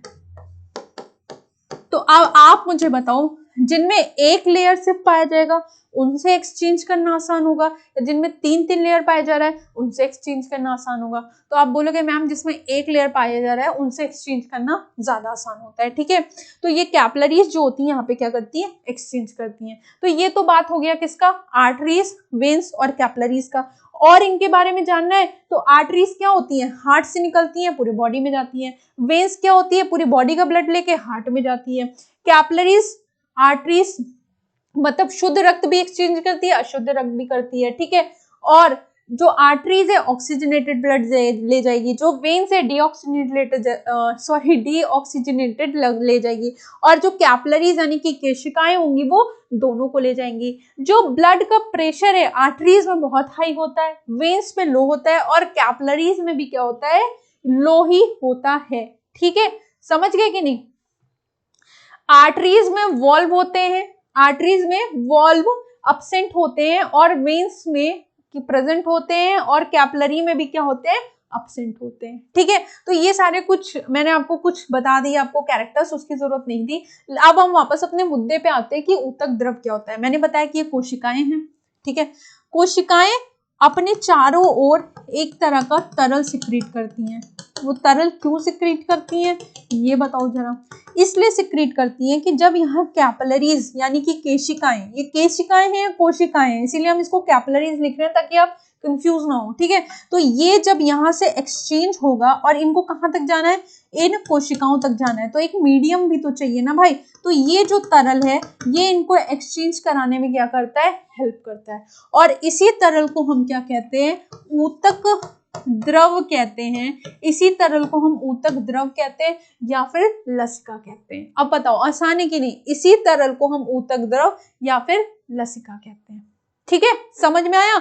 देखो रक्त जब ऊतक की कोशिकाओं से होकर गुजरता है तब बड़े प्रोटीन अणु और संगठित पदार्थों को छोड़कर रक्त से जल और जल में घुलनशील पदार्थ कोशिकाओं से बाहर निकल जाते हैं। इस तरल को अंतराली द्रव या ऊतक द्रव कहते हैं, और इसमें प्लाज्मा के समान ही खनिज लवण पाए जाते हैं, ठीक है। समझ गए क्या होता है, रक्त जब ऊतक की कोशिकाओं से क्या हो रहा है, कोशिकाओं से गुजर रहा है, तो जो बड़े प्रोटीन और संगठित पदार्थ हैं वो पदार्थों को छोड़कर रक्त से जल और जल में घुलनशील पदार्थ कोशिकाओं से बाहर निकल जाते हैं और यहाँ पे आ जाते हैं, ठीक है। और इन्हीं को हम क्या कहते हैं, ऊतक द्रव कहते हैं। इनमें बहुत तरह के खनिज लवण भी पाए जाते हैं। क्लियर है। चलो अब देखो रक्त तथा कोशिकाओं के बीच पोषक पदार्थ और गैसों का आदान प्रदान इसी द्रव के द्वारा होता है, मैंने आपको बताया। और वाहिकाओं का विस्तृत जाल जो लसिका तंत्र भी कहलाता है, इस द्रव को एकत्र कर बड़ी शिराओं में वापस छोड़ता है। लसिका तंत्र में उपस्थित यह द्रव तरल को क्या कहते हैं, लसिका कहते हैं। लसिका क्या है, एक रंगहीन, यही जिसको हम ऊतक द्रव भी कह रहे हैं, ये एक रंगहीन होता है द्रव है जिसमें विशिष्ट लिम्फोसाइट्स मिलते हैं। लिम्फोसाइट्स शरीर की प्रतिरक्षी अनुक्रिया के लिए उत्तरदायी है, और लसिका एक पोषक पदार्थ हार्मोन आदि के संवहन के लिए महत्वपूर्ण होते हैं। ये मैंने आपको बताया, ठीक है। अब चलो देख लेते हैं परिसंचरण पथ, जो कि हमारा नेक्स्ट टॉपिक है। क्या है, परिसंचरण पथ, ठीक है। अभी तक हमने क्या क्या देखा, हमने रक्त के बारे में देखा, और क्या देखा भाई, हमने देखा कि रक्त क्या होता है, लसिका क्या होता है, ये सारी चीजें हमने देखा। अब हमारा जो नेक्स्ट है वो हम देख रहे हैं परिसंचरण पथ। तो चलो देख लेते हैं। परिसंचरण 2 तरह का होता है, एक खुला और एक बंद। मैंने आपको शुरू में बताया था कि जो परिसंचरण तंत्र होता है बेटा वो 2 तरह का होता है, एक को बोलते हैं खुला परिसंचरण तंत्र और दूसरे को बोलते हैं बंद प्रकार का परिसंचरण तंत्र। यहां तक कोई कंफ्यूजन है नहीं। अब देखो खुला परिसंचरण तंत्र आर्थ्रोपोडा तथा मोलस्का में पाया जाता है, बताया था मैंने, जिसमें हृदय द्वारा रक्त को रक्त वाहिकाओं में पंप किया जाता है, जो कि रक्त स्थान यानी एक क्वार्टर्स जैसे, ऐसे जिनको आप साइनसिस या क्वार्टर्स कह सकते हो, उसमें खुलता है। और एक क्वार्टर वस्तुतः देहगुहा होती है। मतलब मान लो ये कोई भी ऑर्थोपोडा है तो उसके बॉडी के अंदर क्या होगा, एक देह गुहा पाई जाएगी। तो इसी में क्या होगा, ठीक है, ये खुले प्रकार का है, कोई पाइप कोई सिस्टम नहीं है, सीधा देह गुहा में साइनसिस में पाया जाता है, जो कि रक्त स्थान कोटरों में खिलता है। कोटर वस्तुतः देह गुहा होती है। एनालुइड तथा कशेरुकी में बंद प्रकार का परिसंचरण यानी वेल डेवलप्ड, भाई पानी जो है सॉरी जैसे हम पानी निकालने के लिए अपने घर में पाइप्स डालते हैं ना, कि एक ये पानी यहाँ से आ जा रहा है, वो पानी वहां से जा रहा है, कोई कुछ फैल नहीं रहा है, कोई किसी को डिस्टर्ब नहीं कर रहा है, तो वैसे ही एक बंद प्रकार का क्या होता है, परिसंचरण पाया जाता है, जिसको हम बंद प्रकार का परिसंचरण कहते हैं, जिसमें हृदय से रक्त का प्रवाह एक दूसरे से जुड़ी रक्त वाहिकाओं यानी कि जाल में होता है। सिंपल भाषा में अगर आप समझ लो, साइंटिफिक भाषा को अगर छोड़ दो, तो मान लो खुला परिसंचरण तंत्र क्या होगा, कोई एनिमल है, उसके अंदर की देह गुहा है, उसी में ब्लड है, उसी में सारे ऑर्गन्स है, सब एक साथ है, ठीक है। बंद प्रकार में क्या होगा, स्पेसिफिक पाइप्स डाली जाएंगी जो जगह जगह तक जाएंगी, रक्त को पहुंचाएंगी, रक्त को लेके आएंगी, हृदय से कनेक्टेड रहेंगी। तो ये क्या हो गया, ये बंद प्रकार का परिसंचरण पथ हो गया, ठीक है। अब देखो आगे क्या देखना है। इस प्रकार का परिसंचरण तंत्र ज्यादा लाभदायक होता है क्योंकि इसमें रक्त प्रवाह आसानी से किया जा सकता है। भाई सभी कशेरुकी में कक्षों से बने हुए पेशी हृदय होते हैं। अब देखो यहाँ पे एक चीज और देखना है जो पूछा जाता है, ठीक है, आओ देख लेते हैं यार मछलियों में कैसा दिखता है। मछलियों में बेटा 2 चैम्बर्ड हार्ट पाया जाता है, 2 चैम्बर्ड हार्ट पाया जाता है। एक क्या होता है आपका आलिंद होता है और दूसरा क्या होता है निलय होता है। ये आलिंद और दूसरा क्या होता है निलय होता है, ठीक है। ये किस में हुआ, फिशेज में हुआ। उसके बाद क्या है आपके उभयचर आए यानी कि एम्फीबियंस आए। तो जो एम्फीबियंस यानी कि उभयचर हैं उनमें क्या हुआ, 3 चैम्बर्ड हार्ट पाया गया, 2 आलिंद और 1 निलय। आलिंद को इंग्लिश में क्या कहते हैं ऑरिकल, और निलय को क्या कहते हैं वेंट्रिकल। तो 2 आलिंद और 1 निलय किसमें पाया गया, एम्फीबियंस में। उसके बाद आपके क्या है रेप्टाइल्स आए। रेप्टाइल्स में क्या हुआ, 3.5 चैम्बर्ड पाया गया, लेकिन उसके कुछ एक्सेप्शंस हैं, जैसे कि क्रोकोडाइल, मगरमच्छ, एलिगेटर, इन सब में क्या है 4 चैम्बर्ड, फुल्ली 4 चैम्बर्ड पाया जाता है। वैसे रेप्टाइल्स में 3-3.5 चैम्बर्ड तक हार्ट पाया जाता है, पर ये उसके क्या है मगरमच्छ उसका क्या है एक्सेप्शन है, जिसमें 4 चैम्बर्ड हार्ट पाया जाता है, ठीक है। उसके बाद आपके आए बर्ड्स और मैमल्स, जिसमें कंप्लीटली 4 चैम्बर्ड हार्ट पाया गया, यानी कि 2 आलिंद और 2 निलय। ये क्या है आलिंद, ये क्या है आलिंद, और ये दोनों क्या है निलय। तो क्या हो गया दायां आलिंद, बायां आलिंद, दायां निलय और बायां निलय, ठीक है। तो बर्ड्स में और मैमल्स में कंप्लीटली 4 चैम्बर्ड हार्ट पाया गया। फिशेस में 2 चैम्बर्ड, एम्फीबियन में 3, रेप्टाइल्स में 3.5 तक, और उसके एक्सेप्शन है मगरमच्छ, एलिगेटर जिसमें 4 चैम्बर्ड, और बर्ड और मैमल्स में क्या हुए कंप्लीटली 4 चैम्बर्ड हार्ट पाए गए, ठीक है। अब सिंगल सर्कुलेशन और डबल सर्कुलेशन या मिक्स्ड सर्कुलेशन। सिंगल सर्कुलेशन क्या होता है समझ लो, जैसे मान लो मछली में क्या हो रहा है, पूरी बॉडी का जो रक्त है वो आलिंद में जा रहा है, आलिंद से निलय में जा रहा है, वही मिक्स ब्लड यानी कि ऑक्सीजनेटेड डीऑक्सीजनेटेड दोनों मिश्रित टाइप के ब्लड है, ठीक है, क्योंकि अलग अलग चैम्बर्स तो बटे नहीं है, सब आपस में क्या है कनेक्टेड है, मिक्स्ड है। तो पूरी बॉडी का जो ब्लड है, जो डीऑक्सीजनेटेड ब्लड है, वही आलिंद में गया, वही आलिंद से निलय में गया। अब ये निलय जा रहा है कहाँ, गिल्स के पास। यहाँ से कहाँ गया गिल्स, निलय से कहाँ गया गिल्स के पास, क्योंकि आपको पता है फिशेज में किसके थ्रू होता है ये गिल्स के थ्रू होता है। गिल्स के थ्रू ही तो क्या होगा ऑक्सीजन आएगी, फिर वो वापस से आके कहाँ चला जाएगा पूरे बॉडी में डिस्ट्रीब्यूट हो गया। तो यहाँ से वो कितनी बार गुजरा, सिर्फ एक बार गुजरा, इसीलिए हम इसको क्या कहते हैं सिंगल सर्कुलेशन कहते हैं, ठीक है। बाकी यहाँ पे मिक्स्ड टाइप ऑफ सर्कुलेशन आपको देखने को मिलेगा। मिक्स्ड टाइप एम्फीबियंस और रेप्टाइल्स में पाया जाता है, ठीक है, क्योंकि यहाँ पे क्या होता है, यहाँ पे इन दोनों में क्या है, अरिकल अरिकल, ठीक है, और वेंट्रिकल, इन दोनों का ब्लड सीधे कहाँ पे आ जाता है, यहाँ पे, तो इनको मिश्रित टाइप ऑफ बोलते हैं। लेकिन बर्ड और मैमल्स में कंप्लीटली कैसा सर्कुलेशन पाया जाएगा, डबल सर्कुलेशन पाया जाएगा। और ये डबल सर्कुलेशन क्या होता है, इसको हम आगे चल के देखेंगे, ठीक है, जिसमें दो सर्किट पाया जाए, एक चक्र दूसरा चक्र, दो सर्किट पाया जाए। क्यों? क्योंकि इसमें दो अरिकल और दो वेंट्रिकल्स होते हैं। ये कैसे काम करेगा, इसको आगे चल के हम बहुत अच्छे से, बहुत क्लियरली से समझेंगे, ठीक है। चलो अब देखो, जो मैंने आपको बताया वही यहाँ पे सारा चीज लिखा है। अभी आगे चल के हम इसको भी क्या करेंगे, समझेंगे। देख लो एक बार, अगर आपको देखना हो क्या दिख रहा है, क्या देखना है कि मगरमच्छ में 4 कक्षों का बना होता है, जिसमें 2 आलिंद 2 निलय होते हैं। मछलियों में वे ऑक्सीजनित रुधिर बाहर पंप करता है, जो क्लोम द्वारा ऑक्सीजनित होकर शरीर के विभिन्न भागों तक पहुंचता है, जो कि मैंने बताया आपको। उभयचर और सरीसृप में बायां आलिंद क्लोम फेफड़े त्वचा से ऑक्सीजन युक्त रक्त प्राप्त करता है, और दायां आलिंद शरीर के दूसरे भागों से भी ऑक्सीजनित करता है, लेकिन वो दोनों निलय में क्या हो जाते हैं, मिश्रित हो जाते हैं, जो मैंने आपको बताया अभी है, ठीक है। इसीलिए इसको हम अपूर्ण या मिक्स टाइप ऑफ परसेंचुरल कहते हैं। लेकिन पक्षियों में और स्तनधारियों में ऑक्सीजनित और विऑक्सीजनित रक्त क्रमशः बाएं और दाएं आलिंद में आता है। इसको भी हम आगे चल के देखेंगे, यहाँ पे आप क्या है, कंफ्यूज हो जाओगे, ठीक है। अब मानव के परिसंचरण तंत्र को हम देखेंगे, क्योंकि मेनली हमें क्या पढ़ना है, मानव का ही परिसंचरण तंत्र आपको इस चैप्टर में मेनली पढ़ना है, ठीक है। तो देखो, मानव परिसंचरण तंत्र, जिसे रक्तवाहिनी तंत्र भी कहते हैं, जिसमें कक्षों से बना पेशी हृदय, शाखित बंद रक्तवाहिनियां का जाल, रक्त एवं तरल समाहित होता है, और रक्त इनमें बहने वाला एक तरल है, रक्त, जिसके बारे में अभी हम पीछे पढ़ चुके हैं, ठीक है। हृदय देख लेते हैं भाई, हृदय क्या है, हृदय देख लेते हैं।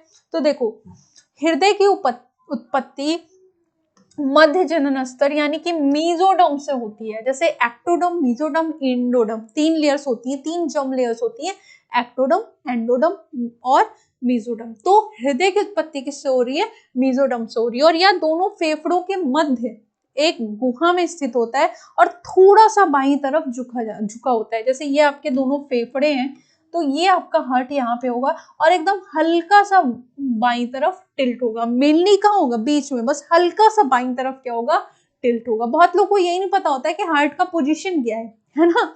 तो देखो, यह बंद मुट्ठी के आकार का होता है, और एक दोहरी भित्ति के झिल्ली में थैली हृदयावर्णी द्वारा सुरक्षित होता है, क्योंकि बहुत ही इंपॉर्टेंट ऑर्गन है, तो प्रकृति ने उसको अपने हिसाब से सुरक्षा भी प्रदान की है, ठीक है, जिसे हृदयावर्णी द्रव पाया जाता है। हमारे हृदय में 4 कक्ष होते हैं, जिनमें 2 कक्ष अपेक्षाकृत छोटे और तथा ऊपर को पाए जाते हैं, जिन्हें हम आलिंद कहते हैं, और 2 कक्ष अपेक्षाकृत बड़े होते हैं, जिन्हें हम निलय यानी कि वेंट्रिकल्स कहते हैं। तो ऑरिकल्स किसको हम कहें, ये समझ लो, आलिंद को हम ऑरिकल या ऑस्ट्रिया कहते हैं, और निलय को हम वेंट्रिकल्स कहते हैं, ठीक है।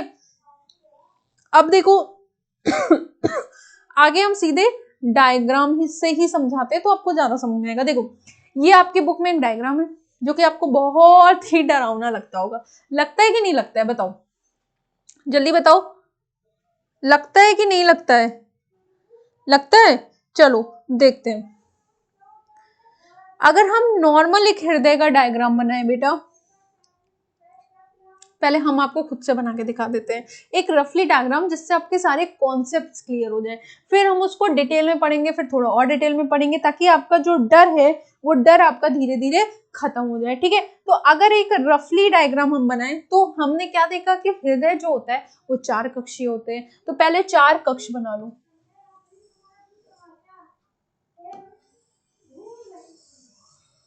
ठीक है, ये सिंपल 4 कक्ष हो गए ना। अभी जैसे भी बन रहे हैं, बस हमें 4 कक्ष बनाने हैं। 4 कक्ष बन गए, और हम क्या पढ़ चुके हैं, जितनी चीजें हम पढ़ चुके हैं वो सारी जानकारियां हम यहाँ लिख लेंगे। तो हम क्या लिखेंगे, कौन सी जानकारियां, क्या क्या हम पढ़ चुके हैं, हम इसको बोलेंगे दायां आलिंद,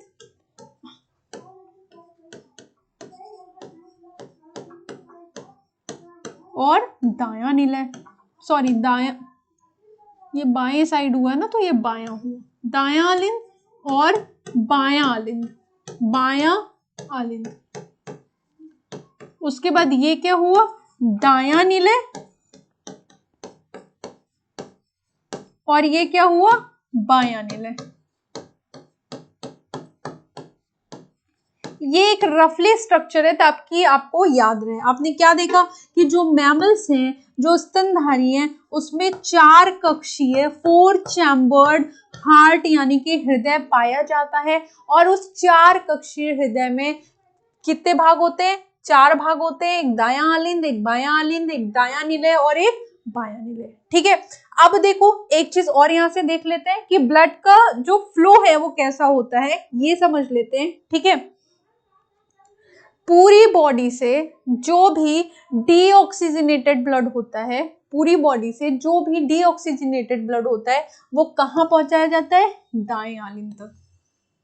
ठीक है, ध्यान से समझना बेटा, कंफ्यूज मत होना। पूरी बॉडी से जो डीऑक्सीजनेटेड ब्लड होता है वो कहां पहुंचाया जाता है? दाएं आलिंद में। दाएं आलिंद से कहां जाता है? दाएं निलय में जाता है। क्या? जो डीऑक्सीजनेटेड ब्लड होता है। दायां निलय से वो कहां जाता है? कहां जाता है? दाएं निलय से वो कहां जाता है? सीधे वो जाता है फेफड़ों के पास। ध्यान से समझना, फिर से बोल दूं, पूरी बॉडी का जो डीऑक्सीजनेटेड ब्लड होता है वो कहां जाता है? दाएं आलिंद यानी कि राइट ऑरिकल के पास जाता है। आप इसको राइट ऑरिकल भी लिख सकते हो, जिनको इंग्लिश में समझना है इसको लेफ्ट ऑरिकल भी लिख सकते हो, इसको राइट वेंट्रिकल और इसको लेफ्ट वेंट्रिकल। ठीक है, तो पूरी बॉडी का जो डीऑक्सीजनेटेड ब्लड होता है यानी कि जो पूरी बॉडी में घूम चुका है, डिफरेंट पार्ट से आया है, वो रक्त कहाँ पे जाता है? दाएं आलिंद में जाता है। दायां आलिंद उसको दाएं निलय में भेजता है। दायां निलय जो है उसको कहाँ पे भेजता है? फेफड़ों यानी कि लंग्स के पास भेजता है। और अब ये लंग्स जो है इसको ऑक्सीजनेटेड करेगा, जो कि आपने लास्ट चैप्टर में पढ़ लिया था। ये लंग्स में जाके ये रक्त कैसा हो जाएगा? ऑक्सीजन कृत हो जाएगा, ऑक्सीजनेटेड हो जाएगा और वापस फेफड़ा इसको कहाँ भेजेगा? बाएं आलिंद के पास भेजेगा। बायां आलिंद इसको कहाँ भेजेगा? जा भाई तू जा, बाएं निलय में जा, और बायां निलय इसको पूरे बॉडी में क्या कर देगा? सर्कुलेट कर देगा। धीरे धीरे ये पूरे बॉडी में क्या हो जाएगा? बॉडी पार्ट्स तक पहुंच जाएगा। ठीक है, पहले ये एकदम बेसिक कॉन्सेप्ट है, आपको ये समझना है। फिर धीरे धीरे हम देखेंगे इसमें कौन से वॉल्व्स हैं, इसको क्या कहते हैं, उसको क्या कहते हैं, इस पाइप को क्या कहते हैं, लेकिन ये सबसे बेसिक कॉन्सेप्ट है। बेसिक कॉन्सेप्ट क्या कह रहा है? पूरी बॉडी का जो डीऑक्सीजनेटेड ब्लड होगा यानी जिसमें ऑक्सीजन की मात्रा कम होगी वो जाएगा दाएं आलिंद में, दाएं आलिंद से जाएगा दाएं नीले में, दायां नीला भेजेगा फेफड़ों के पास, फेफड़ों में वो ऑक्सीजनीकृत होगा, ऑक्सीजनेटेड होगा, ऑक्सीजन उसमें मिल जाएगी और फिर वो आएगा बाएं आलिंद में, बाएं आलिंद से आएगा बाएं नीले में और बाएं नीले से वो डिफरेंट बॉडी पार्ट्स में डिस्ट्रीब्यूट हो जाएगा। बताओ यहां तक कोई कंफ्यूजन है? जल्दी बताओ, यहां तक कोई कंफ्यूजन है कि नहीं? हाँ बताओ, कोई कंफ्यूजन है बेटा कि नहीं? जल्दी बताओ। स्क्रीनशॉट ले लो इसको, ये आपके बहुत ज्यादा काम आने वाला है। ठीक है, अब यहां पे हम क्या देखेंगे, जो काम की चीज है, ये जो दोनों दायां आलिंद और बायां आलिंद यानी कि राइट अर्किल और लेफ्ट अर्किल, उनके बीच में आपको ये लाइन दिख रही है। ठीक है, फिर से दूसरा पेज ले लेते हैं, देखो साफ से, दायां आलिंद बायां आलिंद, दायां नीले बायां नीले। ठीक है, right Arkel left Arkel, right ventricle left ventricle. बहुत आराम से धीरे धीरे समझेंगे, कोई जल्दीबाजी नहीं है, लेकिन हमें समझना पूरा प्रोसेस है। राइट अर्किल और लेफ्ट अर्किल के बीच में जो आपको लाइन दिख रही है उसको बोलते हैं इंटर ऑरिकुलर सेप्टम। ये जो लाइन है, ये दिस वन, इस लाइन को क्या बोलते हैं? जो इनको विभाजित कर रही है, इंटर ऑरिकुलर सेप्टम। उसी तरीके से जो राइट वेंट्रिकल है और लेफ्ट वेंट्रिकल है उसके बीच में भी आपको एक लाइन दिख रही है जो इन दोनों को क्या कर रही है? विभाजित कर रही है। इस लाइन को बोल रहे हैं, क्या बोलेंगे? Inter ventricular septum. ये आर्टिकल को विभाजित कर रही थी तो इंटर, ऑरिकुलर सेप्टम और इसको क्या बोलेंगे, इंटर वेंट्रिकुलर सेप्टम। क्लियर है?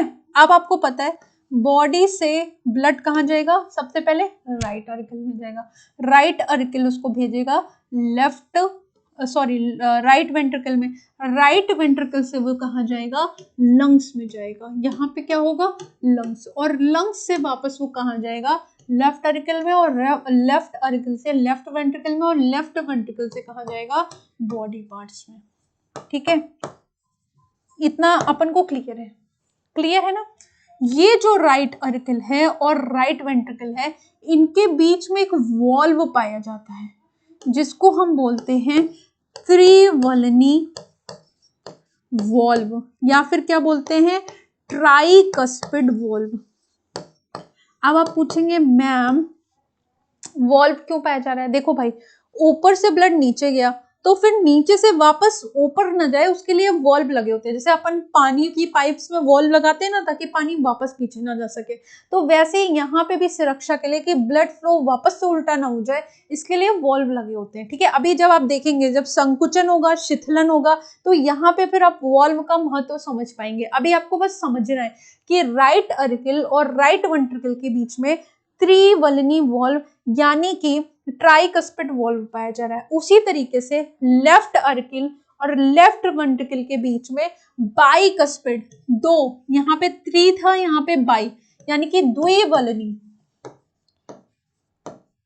यानी कि बाइकस्पिड वॉल्व पाया जा रहा है। ठीक है, और इसको ही मिट्रल वॉल्व भी कहते हैं।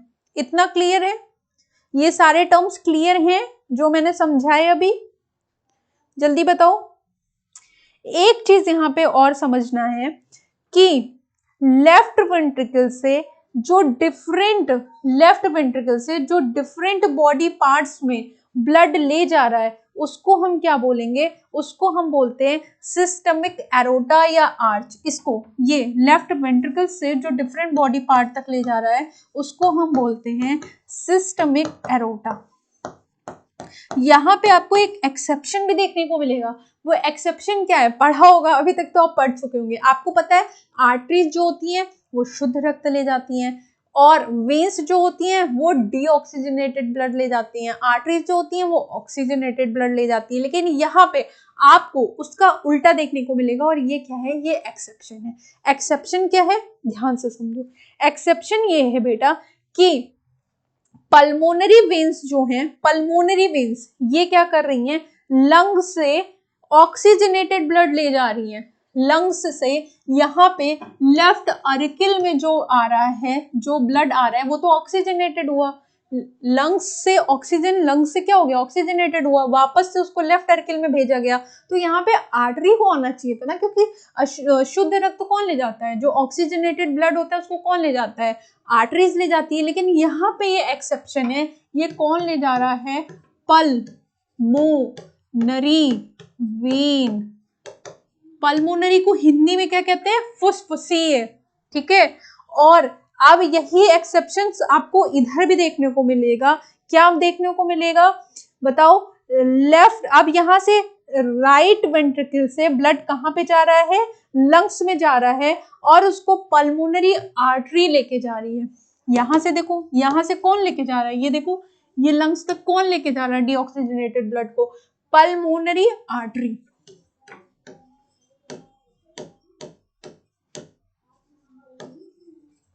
ठीक है, ये एक्सेप्शन याद रखना है। मैंने आपको पढ़ाया आर्टरी जो होती है वो ऑक्सीजनेटेड ब्लड ले जाती है, वेन्स जो होती है वो डीऑक्सीजनेटेड ब्लड ले जाती है। उसका एक्सेप्शन क्या है, यहाँ पे डीऑक्सीजनेटेड ब्लड जो है उसको पल्मोनरी आर्टरी ले जा रही है, जबकि जो वेन्स है, पल्मोनरी वेन्स है, वो ऑक्सीजनेटेड ब्लड लेके आ रही है। तो ये यहाँ पे एक एक्सेप्शन है जो आपको क्या करना है, याद रखना है। अब बताओ कि दिमाग में थोड़ा थोड़ा सा ग्राफ क्लियर हुआ कि नहीं, जितने मैंने टर्म्स बताए हैं आपको, थोड़ा थोड़ा सा क्लियर हुआ है कि नहीं हुआ है, जल्दी बताओ, जल्दी बताओ, जल्दी बताओ। हो गया, आगे चलें? ठीक है, अब देखो यही सारी चीजें बस साफ तरीके से बनी हुई हैं। आओ समझ लेते हैं, एक दो टर्म्स और ऐड हुआ है, लेकिन अब आपने पुराने टर्म्स सारे समझ लिए तो ये टर्म्स भी आप आसानी से समझ जाएंगे। हमारा 4 चैम्बर्ड हार्ट था भाई, 1 2 3 एंड 4। ये क्या है? Right Arkel, left Arkel, right ventricle, left ventricle. Right Arkel और राइट वेंट्रिकल के बीच में त्रिवल्नी कपाट यानी कि ट्राइकस्पिड वॉल्व पाया जा रहा है।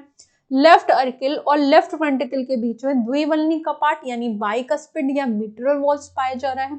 ठीक है, पूरी बॉडी का डीऑक्सीजनेटेड ब्लड कहाँ पे आ रहा है? राइट अर्किल में आ रहा है। कौन ला रहा है भाई? महाशिरा। वेन्स क्या कहती हैं? डीऑक्सीजनेटेड ब्लड ले जा रही है। तो पूरी बॉडी का ब्लड कहाँ पे लाके डाला जा रहा है? डीऑक्सीजनेटेड राइट अर्किल में। और जो उसको ले जा रहा है वो कौन है? महाशिरा। क्या ले जा रही है? डीऑक्सीजनेटेड ब्लड को ले जा रही है कहाँ तक? राइट अर्किल पे, जिसको हम इंग्लिश में वेना केवी भी कहते हैं। ठीक है, राइट अर्किल से कहाँ जाएगा? राइट वेंट्रिकल में जाएगा। ठीक है, राइट वेंट्रिकल से कहाँ जाएगा? फेफड़ों में जाएगा। अब याद करो, अभी पीछे मैंने बताया था कि राइट वेंट्रिकल से जो फेफड़ों में डीऑक्सीजनेटेड ब्लड को ले जा रहा है वो कौन है? फुसफुसीय धमनी। धमनी हमेशा शुद्ध रख ले जाती है, लेकिन यहाँ पे क्या है? वो एक्सेप्शन है। अब लंग्स में वो ऑक्सीजनेटेड हो जाएगा। लंग्स से फुसफुसीय शिरा के द्वारा वो कहाँ पहुंचा दिया जाएगा? लेफ्ट ऑरिकल में पहुंचा दिया जाएगा। लेफ्ट ऑरिकल से लेफ्ट वेंट्रिकल में जाएगा और लेफ्ट वेंट्रिकल से कहाँ पे? महाधमनी यानी कि एरोटा की हेल्प से वो कहाँ चला जाएगा? ये महाशिरा है जो डीऑक्सीजनेटेड ब्लड ले जा रहा है। और यहाँ से जहाँ पे पूरा शुद्ध रक्त, पूरा ऑक्सीजनेटेड ब्लड है, अब यहाँ से पूरी बॉडी में वो डिस्ट्रीब्यूट होगा, तो इसलिए हम उसको महाधमनी या फिर क्या कह रहे हैं? एरोटा कह रहे हैं। इतना हम पहले देख चुके हैं। और एक चीज क्या समझना है, यहाँ पे भी एक वॉल्व पाया जाएगा। कहाँ पे?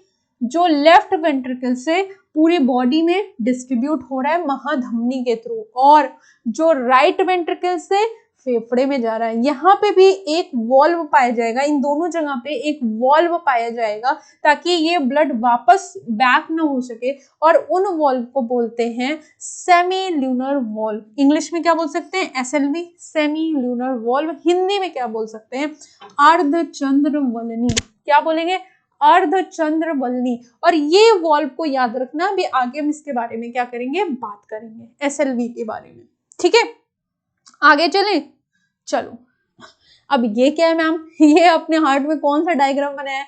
चलो, अभी हमने देखा था, हमने पीछे डायग्राम में क्या देखा कि हार्ट का पोजीशन क्या है, कौन कौन से वॉल्व पाए जा रहे हैं, कहाँ पे क्या क्या चीजें पाई जा रही है, कहाँ पे ऑक्सीजनेटेड ब्लड है, कहाँ पे डीऑक्सीजनेटेड ब्लड है। फिर से समझ लो, पूरी बॉडी का जो डीऑक्सीजनेटेड ब्लड है राइट अर्किल में जाएगा, राइट अर्किल से राइट वेंट्रिकल में जाएगा, राइट वेंट्रिकल उसको लंग्स तक भेजेगा जहाँ वो ऑक्सीजनेटेड होगा, और फिर से वो लेफ्ट अर्किल में जाएगा, लेफ्ट अर्किल से लेफ्ट वेंट्रिकल में जाएगा, और लेफ्ट वेंट्रिकल से पूरी बॉडी में डिस्ट्रीब्यूट हो जाएगा।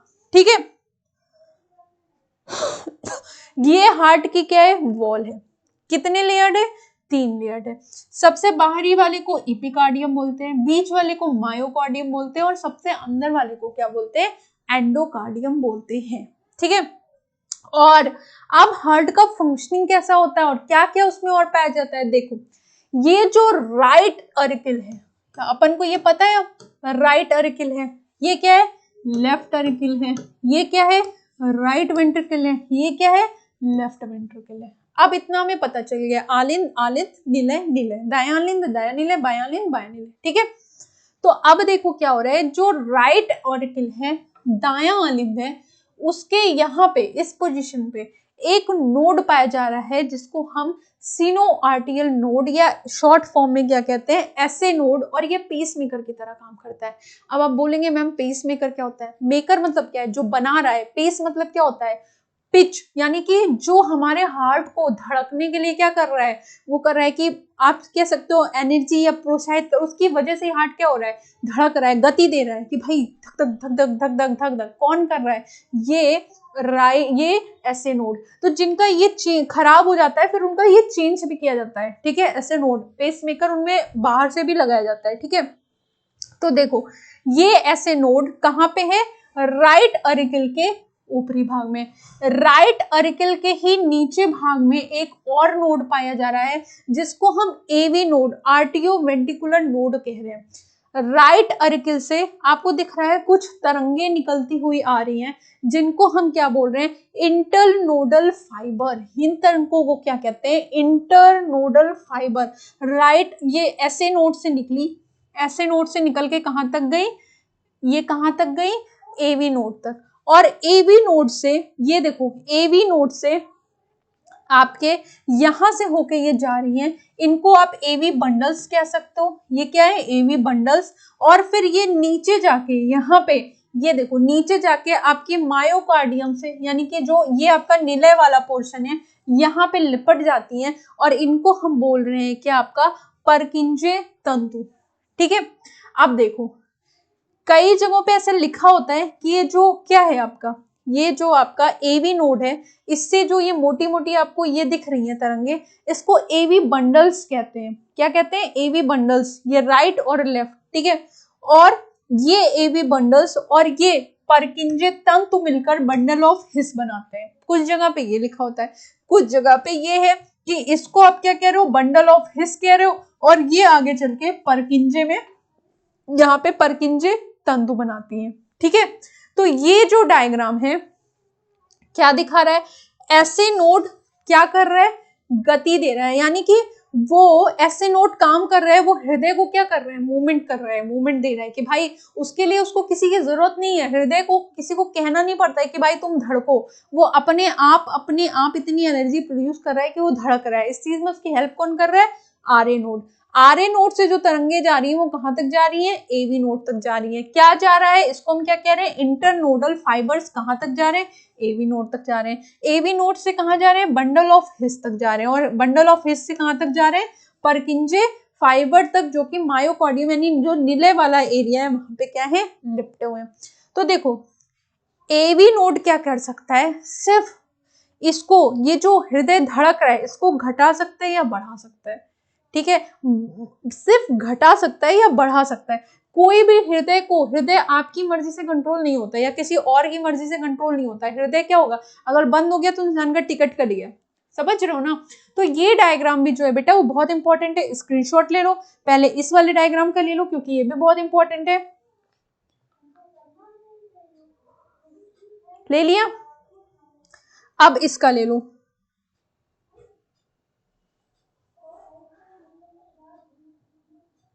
ले लिया, आगे चलें। तो क्या क्या आपने देखा, जल्दी बताओ। आपने देखा कि ऐसे नोड जो है जिसको हम नेचुरल पेस मेकर भी कह रहे हैं, यहां से ये क्या हो रही है आपकी, ये जो नोड्स हैं यहाँ से इंटरनोडल फाइबर्स कनेक्टेड है जो कहां तक जा रहे हैं, एवी नोड तक जा रहे हैं। एवी नोड से बंडल ऑफ हिस है, या फिर आप इसको क्या कह सकते हो, एवी बंडल्स भी कह सकते हो। और ये नीचे जाके कहां तक जा रहे हैं, परकिंजे फाइबर्स तक जा रहे हैं। ठीक है, अब देखो आपकी बुक में क्या लिखा है भाई, थोड़ा वो भी देख लेते हैं। ये तो बोलोगे मैम एनसीईआरटी तो दिखाई ही नहीं आपने। देखो एक पतली पेशीय भित्ति जिसे अंतर आलिंदी पट कहते हैं, जो मैंने दिखाया था यहाँ पे, ये दो आलिंद के बीच में अंतर आलिंदी पट, ये अंतर निलयी पट है। ठीक है, जो बाएं और दाएं निलय को अलग करती है। अपनी अपनी ओर के आलिंद और निलय एक मोटे रेशीय ऊतक जिसे आलिंद निलय पट द्वारा पृथक करते हैं। हालांकि इन पटों में एक एक छिद्र होता है, ठीक है, जो दोनों कक्षों को जोड़ता है। दाएं आलिंद और दाएं निलय पर 3 पेशीय पल्प जिसे ट्राइकस्पिड वॉल्व और बाएं आलिंद और बाएं निलय के बीच में बाएं कस्पिड वॉल्व पाया जाता है। ये हम लोग देख चुके हैं, हाँ देख चुके हैं, आगे चले। ठीक है, देखो क्या कह रहे हैं, द्विवल्नी कपाट जिसको मिट्रल कपाट भी कहते हैं हम, दाएं तथा बाएं निलयों से निकलने वाली फुसफुसेई धमनी और महाधमनी का निकास द्वार अर्धचंद्र कपाटी यानी कि सेमी ल्यूनर वॉल से युक्त रहता है। देख चुके हो पीछे। हृदय के कपाट रुधिर को एक दिशा में ही जाने देते हैं, अर्थात आलिंद से निलय, निलय से फुसफुस धमनी और महाधमनी। ठीक है, और ये जो कपाट यानी कि जो वॉल्व होते हैं ये उल्टे प्रवाह को रोकने का काम करते हैं, जो मैंने आपको बताया। ठीक है, आगे क्या कह रहा है, निलियों की भित्ति आलिंदों की भित्ति से बहुत मोटी होती है। निलय की जो भित्ति होती है वो आलिंद की भित्ति से क्या होती है, बहुत मोटी होती है, जिसमें विशेष प्रकार की पेशिन्यास यानी कि नोडल ऊतक कहते हैं जो हृदय में पाया जाता है। इस ऊतक का एक धब्बा दाहिने आलिंद के दाहिने ओर पर स्थित होता है, जिसे सिरा आलिंद पर्व साइनो ऑर्ट्रियल नोड एसियन कहते हैं, और इसका दूसरा पिंड दाहिने आलिंद में नीचे के कोने पे पाया जाता है, जिसे आलिंद निलय पर्व आर्ट्रियो वेंट्रिकुलर नोड कहते हैं। हम पढ़ चुके हैं, ये दोनों भी पढ़ चुके हैं, एसए नोड एबी नोड, ठीक है। और नोडल रेशो का एक बंडल जिसे आलिंद निलय एवी बंडल, यहाँ पे ये जो बगल है इसको क्या कह रहे हैं, एवी बंडल कहते हैं। ये भी आप देख चुके हो ना इतना। आप देखो जो भी यहाँ पे लिखा है बेटा, ये सारी चीजें हम क्या कर चुके हैं, पढ़ चुके हैं, ठीक है। 1 मिनट में अब हम क्या देखेंगे कि हमारा हृदय 1 मिनट में कितनी बार धड़कता है। तो आप क्या बोलोगे कि मैम लगभग 72 बार, औसतन 70 से 75 आप कह सकते हो, औसतन जो हम मानते हैं वो 72 बार 1 मिनट में हमारा हृदय क्या होता है, धड़कता है। ये बात याद रखना है, ठीक है। और इससे हमारी सामान्य हृदय स्पंदन दर 70 से 75 प्रति मिनट होती है और औसतन 72 होती है, हम बता चुके हैं, ठीक है। अब 1-2 टर्म्स आप आगे चल के पढ़ने वाले हैं जिनको आप अभी से समझ लीजिए। एक होता है सिस्टोल, जिसका मतलब होता है संकुचन संकुचन संकुचन, और एक होता है डायस्टोल, जिसका मतलब होता है शिथिलन। वापस से देखो होता क्या है, आलिंद में पूरी बॉडी से ब्लड आया, आलिंद में पूरी बॉडी से ब्लड आया, ठीक है। आलिंद संकुचित हुआ और ब्लड कहाँ गया, राइट वेंट्रिकल निलय में गया, और निलय और फैल गया, ठीक है। फिर निलय जब संकुचित हुआ तो वापस से ब्लड कहाँ गया, फेफड़े तक गया। फेफड़ा वहां पे ऑक्सीजनीकृत हुआ, वहां से कहाँ आया, आपके बाएं आलिंद में आया। बाएं आलिंद संकुचित हुआ तो कहाँ पे ब्लड आया, ब्लड आया आपका बाएं निलय में। बायां निलय उस समय फैल गया, फिर जब बायां निलय संकुचित होगा तो ब्लड कहाँ पे चला जाएगा, बॉडी पार्ट्स में चला जाएगा। अब देखो यहाँ पे एक चीज समझ लो भाई फिर से, इसीलिए हम सेगमेंट्स में समझा रहे हैं ताकि आपको कंफ्यूजन ना हो। यहाँ पे ट्राइकस्पिड बॉल है, बाइकस्पिड बॉल है। पूरी बॉडी से ब्लड कहाँ आया, राइट अर्किल में। राइट अर्किल संकुचित हुआ, ये वॉल्व खुले, ब्लड कहाँ चला गया, राइट वेंट्रिकल में, ठीक है।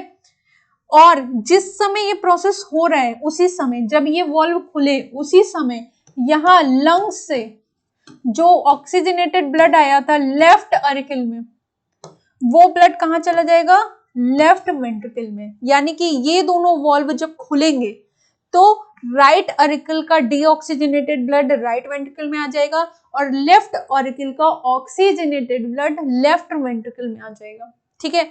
अब ये दोनों वॉल्व बंद होंगे, कब बंद होंगे, जब इसमें संकुचन होगा, ताकि ये ब्लड वापस यहाँ ना जा सके।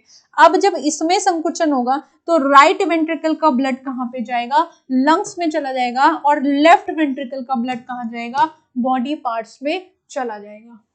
इतना समझ में आया कि नहीं, बताओ, आ गया समझ में।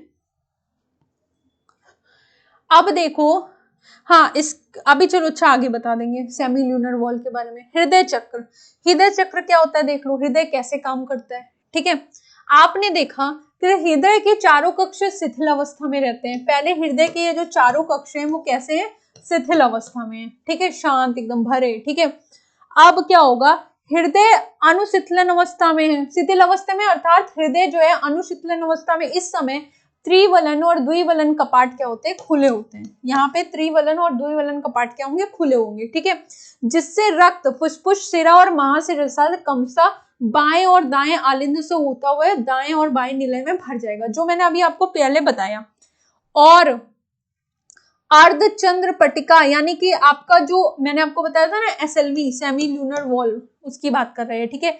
यहाँ पे क्या होंगे, बंद होंगे, ताकि बंद वॉल्व क्यों बंद होते हैं, ताकि ब्लड क्या हो, आगे फ्लो ना हो जाए, ठीक है। अब सीरा एसेन क्रिया विभव पैदा करता है, जो कि दोनों आलिंदों को प्रेरित कर आर्टियल सिस्टोल पैदा करता है। इस क्रिया से रक्त का प्रभाव निलय में लगभग 30% क्या होता है, बढ़ हो जाता है। भाई यहाँ पे वॉल्व बंद हो गए, अब पूरा का पूरा रक्त क्या हो गया, यहाँ पे भर गया, ठीक है। इसके बाद देखो एक ये थोड़ा सा अच्छा पहले समझ लो फिर ये देखते हैं।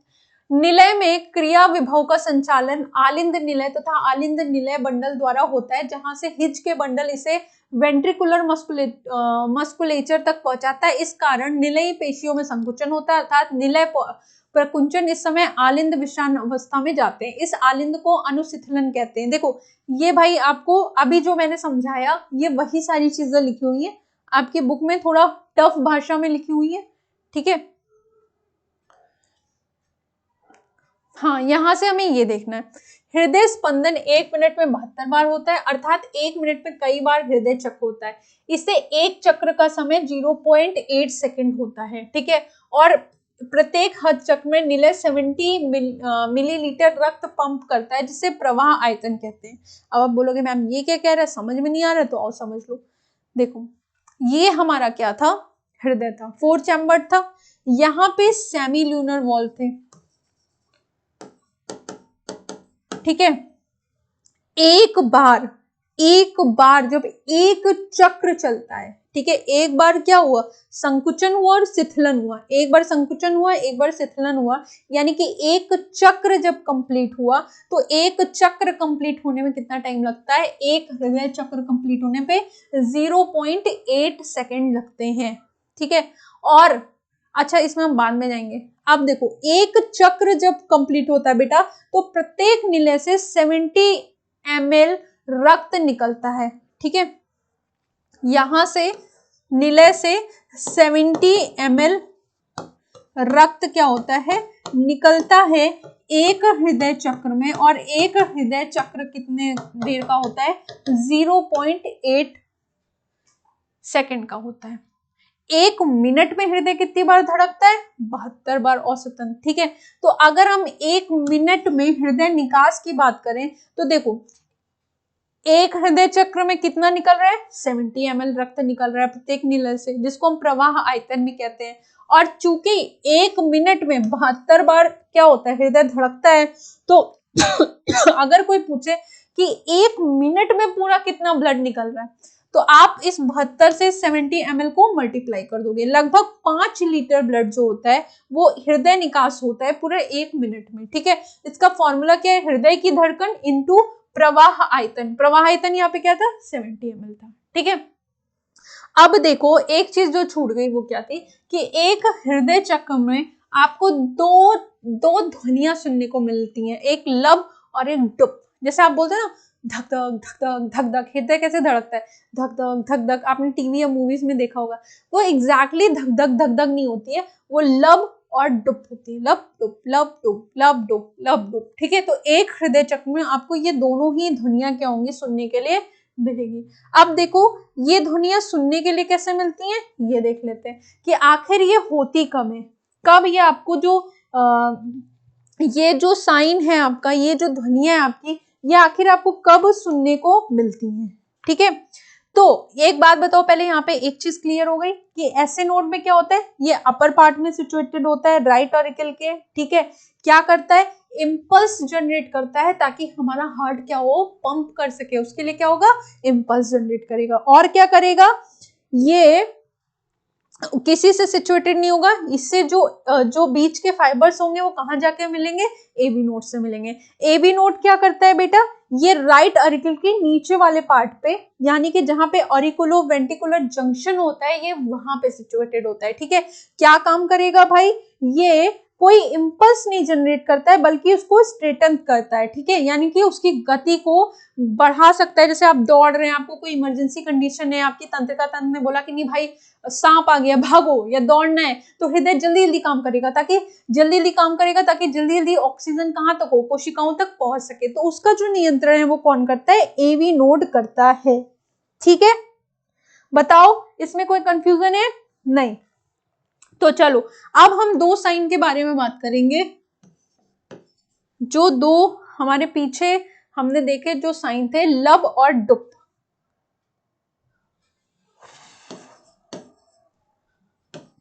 अब मुझे बताओ आप में से किसी को पता है कि ये लब और डप साइन कब आते हैं, लब और डुप ये कब होते हैं। देखो लब और डुप ये दोनों ही को हम क्या कहते हैं, ये हार्ट की, जब आप जानते हो, जब आप डॉक्टर के पास जाते हो तो डॉक्टर स्टेथोस्कोप से आपको चेक करता है कि नहीं करता है, याद करो, ऐसे कान में लगाता है और फिर ऐसे आपके हार्ट बीट सुनता है, ठीक है, तो वो यही इन्हीं आवाजों को सुनता है, इन्हीं आवाजों को सुनते हो, जिसको हम क्या कह रहे हैं, लब और डुप कह रहे हैं। तो लब को हम क्या कहते हैं, सिस्टोलिक साउंड होता है, ये क्या है, सिस्टोलिक साउंड है, ठीक है। और ये जो डुप है, DUP या DUPP जो भी आप लिखो, ये जो डुप है ये डायस्टोलिक साउंड है,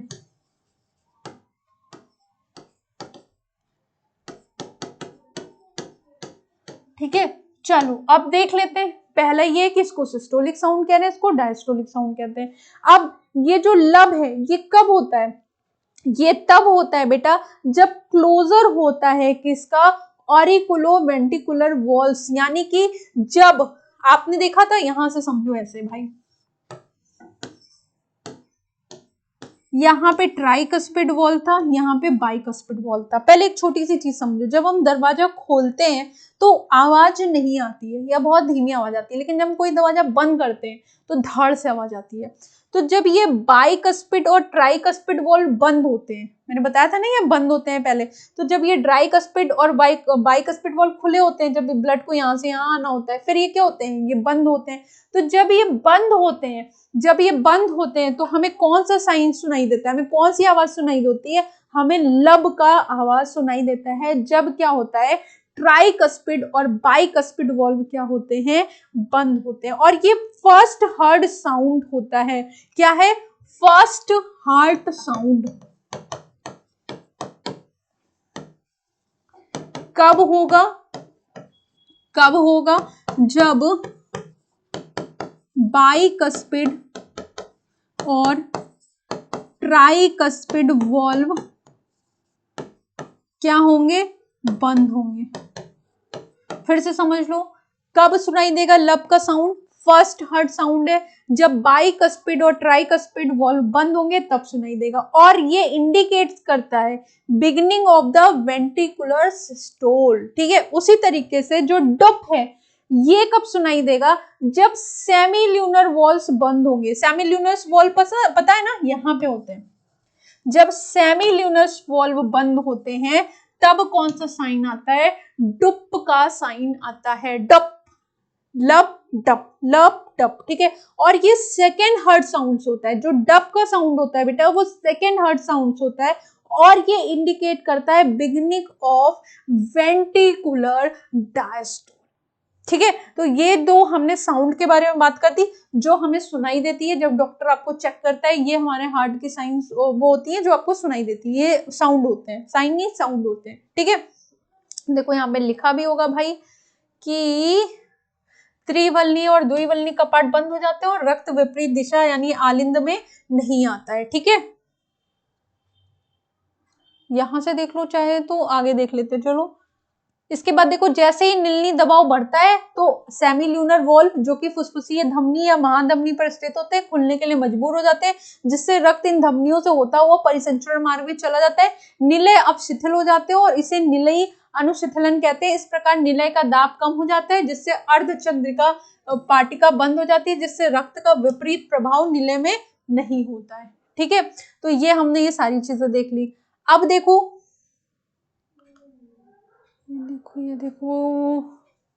ये मैंने आपको पहले बताया कि स्वस्थ मनुष्य में 5000 मिलीलीटर या 5 लीटर क्या होता है, ब्लड होता है, ठीक है। लेकिन जो खिलाड़ी होते हैं, धावक होते हैं, उनका हृदय निकास सामान्य मनुष्य से अधिक होता है भाई, ठीक है। और जो हमारी दो महत्वपूर्ण ध्वनियां उनको स्टेथोस्कोप जो कान में लगाया जाता है उसके द्वारा सुनाया जाता है। प्रथम ध्वनि को हम लब कहते हैं, जो कि त्रिवलनी और द्विवलनी कपाट के बंद होने से संबंधित है, जबकि द्वितीय ध्वनि जिसको हम डब कहते हैं वो सेमील्यूनर वॉल यानी कि अर्धचंद्र कपाट के बंद होने से संबंधित है। और इन दोनों ध्वनियों का चिकित्सीय निदान में बहुत महत्व है, ठीक है। अब देखो यहाँ पे एक नया टर्म हम देख रहे हैं, इलेक्ट्रोकार्डियोग्राफ, या इसको हम क्या कहते हैं, विद्युत हद लेख, ठीक है। ग्राफ क्या होता है, ग्राफ क्या होता है? आप बोलोगे मैम अभी तक तो हम ग्राफ उसे ही समझते थे, ऐसे जब हम यहाँ पे कोई ऐसे ग्राफ स्ट्रक्चर बनाते थे, किसी चीज को प्रदर्शित करते थे तो हम उसको ग्राफ कहते थे। याद करो, हमने बहुत ग्राफों के बारे में पढ़ा हुआ है, ठीक है। एस शेप्ड ग्राफ कहाँ पढ़ा है, मेरे को बताओ कमेंट बॉक्स में, ठीक है। लेकिन यहाँ पे ग्राफ का मतलब कुछ और है, अभी हम आगे चल के देखेंगे, और ग्राम का मतलब कुछ और है। अच्छा, पहले आप मुझे ये बताओ कि जब किसी को हार्ट से रिलेटेड कोई भी दिक्कत होती है तो डॉक्टर सबसे पहला टेस्ट कौन सा कराता है? ईसीजी। ईसीजी है ना, कराता है कि नहीं? तो उसमें क्या करते हैं, आपके हाथ पे, यहाँ पे और आपके पैरों में कुछ चिपकाया जाता है, अगर आपने किसी का देखा हो कभी तो। और फिर क्या होता है, एक मशीन में एक पूरा क्या होता है, एक ग्राफ जैसे स्ट्रक्चर लाइंस ड्रॉ होके जाती है, जिसको देख के डॉक्टर बताते हैं आपको ये दिक्कत है या नहीं दिक्कत है। या आपने टीवी सीरियल्स में देखा होगा कि वो लाइन सीधी हो जाती है तो इंसान मर जाता है। देखा है या नहीं देखा है, बताओ? देखा है या नहीं देखा है भाई, बताओ, देखा है? ठीक है, तो ये आप समझ गए। तो चलो देखते हैं कि क्या दिया हुआ है आपकी बुक में, आपकी एनसीईआरटी में क्या दिया हुआ है। विद्युत हृदय लेख यानी कि इलेक्ट्रोकार्डियोग्राफ। तो बेसिकली इलेक्ट्रोकार्डियोग्राफ कोई ग्राफ नहीं है बल्कि एक मशीन है जिसकी मदद से हम एक ग्राफ बनाते हैं, जिससे हम बता सकते हैं कि हार्ट का कंडीशन क्या है। तो यहाँ पे इलेक्ट्रोकार्डियोग्राफ क्या है, एक मशीन का नाम है, मशीन है, कोई ग्राफ नहीं है। उस मशीन की मदद से हम क्या करते हैं, ग्राफ बनाते हैं, जिसमें कुछ हमें वेव्स मिलती हैं जिनको हम आगे चल के देखेंगे और बताएंगे, ठीक है। चलो, देखा होगा आपने अस्पताल के टेलीविजन के दृश्य से कि आप जब किसी को एक होता है ना, पीप पीप पीप साइन होती है और फिर वो एकदम शांत हो जाती है, एक सिंगल लाइन हो जाती है, डॉक्टर कहते हैं हम सॉरी, हम नहीं बचा पाए ना। तो देखो क्या होता है, वो जो मशीन होती है जिससे हम ईसीजी करते हैं, क्या करते हैं, ईसीजी करते हैं, इस तरह की मशीन को हम इलेक्ट्रोकार्डियोग्राफ कहते हैं, जिनका उपयोग हम विद्युत हद लेख यानी इलेक्ट्रोकार्डियोग्राम ईसीजी प्राप्त करने के लिए करते हैं, ठीक है। यहाँ जो एक्चुअल में ग्राफ है उसको हम इलेक्ट्रोकार्डियोग्राम कह रहे हैं, और जो मशीन है उसको हम इलेक्ट्रोकार्डियोग्राफ कह रहे हैं, ठीक है, ईसीजी। तो देखो, ईसीजी प्राप्त करने के लिए हम किस मशीन का यूज करते हैं बेटा, इलेक्ट्रोकार्डियोग्राफ का यूज कर लेते हैं। ईसीजी हृदय के हृदय चक्रीय विद्युत क्रियाकलापों का आरेखीय प्रस्तुतिकरण है। बीमार व्यक्ति के मानक ईसीजी से प्राप्त करने के लिए मशीन से रोगी को 3 विद्युत लीड से दोनों कलाइयों तथा बाईं ओर की एड़ी जोड़कर लगातार निगरानी करके प्राप्त करते हैं, ठीक है। अब देखो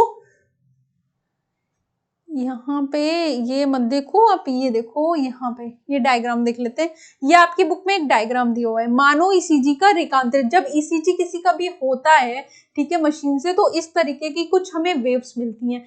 ये वेव्स क्या कहला रही हैं, ये वेव्स कहला रही हैं PQRST। आप देख रहे हो ना, यहाँ पे P क्या है, ऑरिकुलर सिस्टोल है, ऑरिकुलर सिस्टोल है, और QRS क्या है, वेंट्रिकुलर, QRS क्या है, वेंट्रिकुलर सिस्टोल है। उसके बाद T आपका क्या है, नॉर्मल स्टेट जो है, T जो सबसे लास्ट में हो क्या है, नॉर्मल स्टेट ऑफ वेंट्रिकल है, ठीक है। और ये आपकी क्या है, ईसीजी वेव्स है, ईसीजी वेव्स हैं, जिनको डॉक्टर देख के बताता है कि भाई क्या दिक्कत है, और अगर ये पूरी सीधी लाइन में हो जाए तो इसका मतलब इंसान अब स्वर्ग सिधार गया है, ठीक है, समझ गए।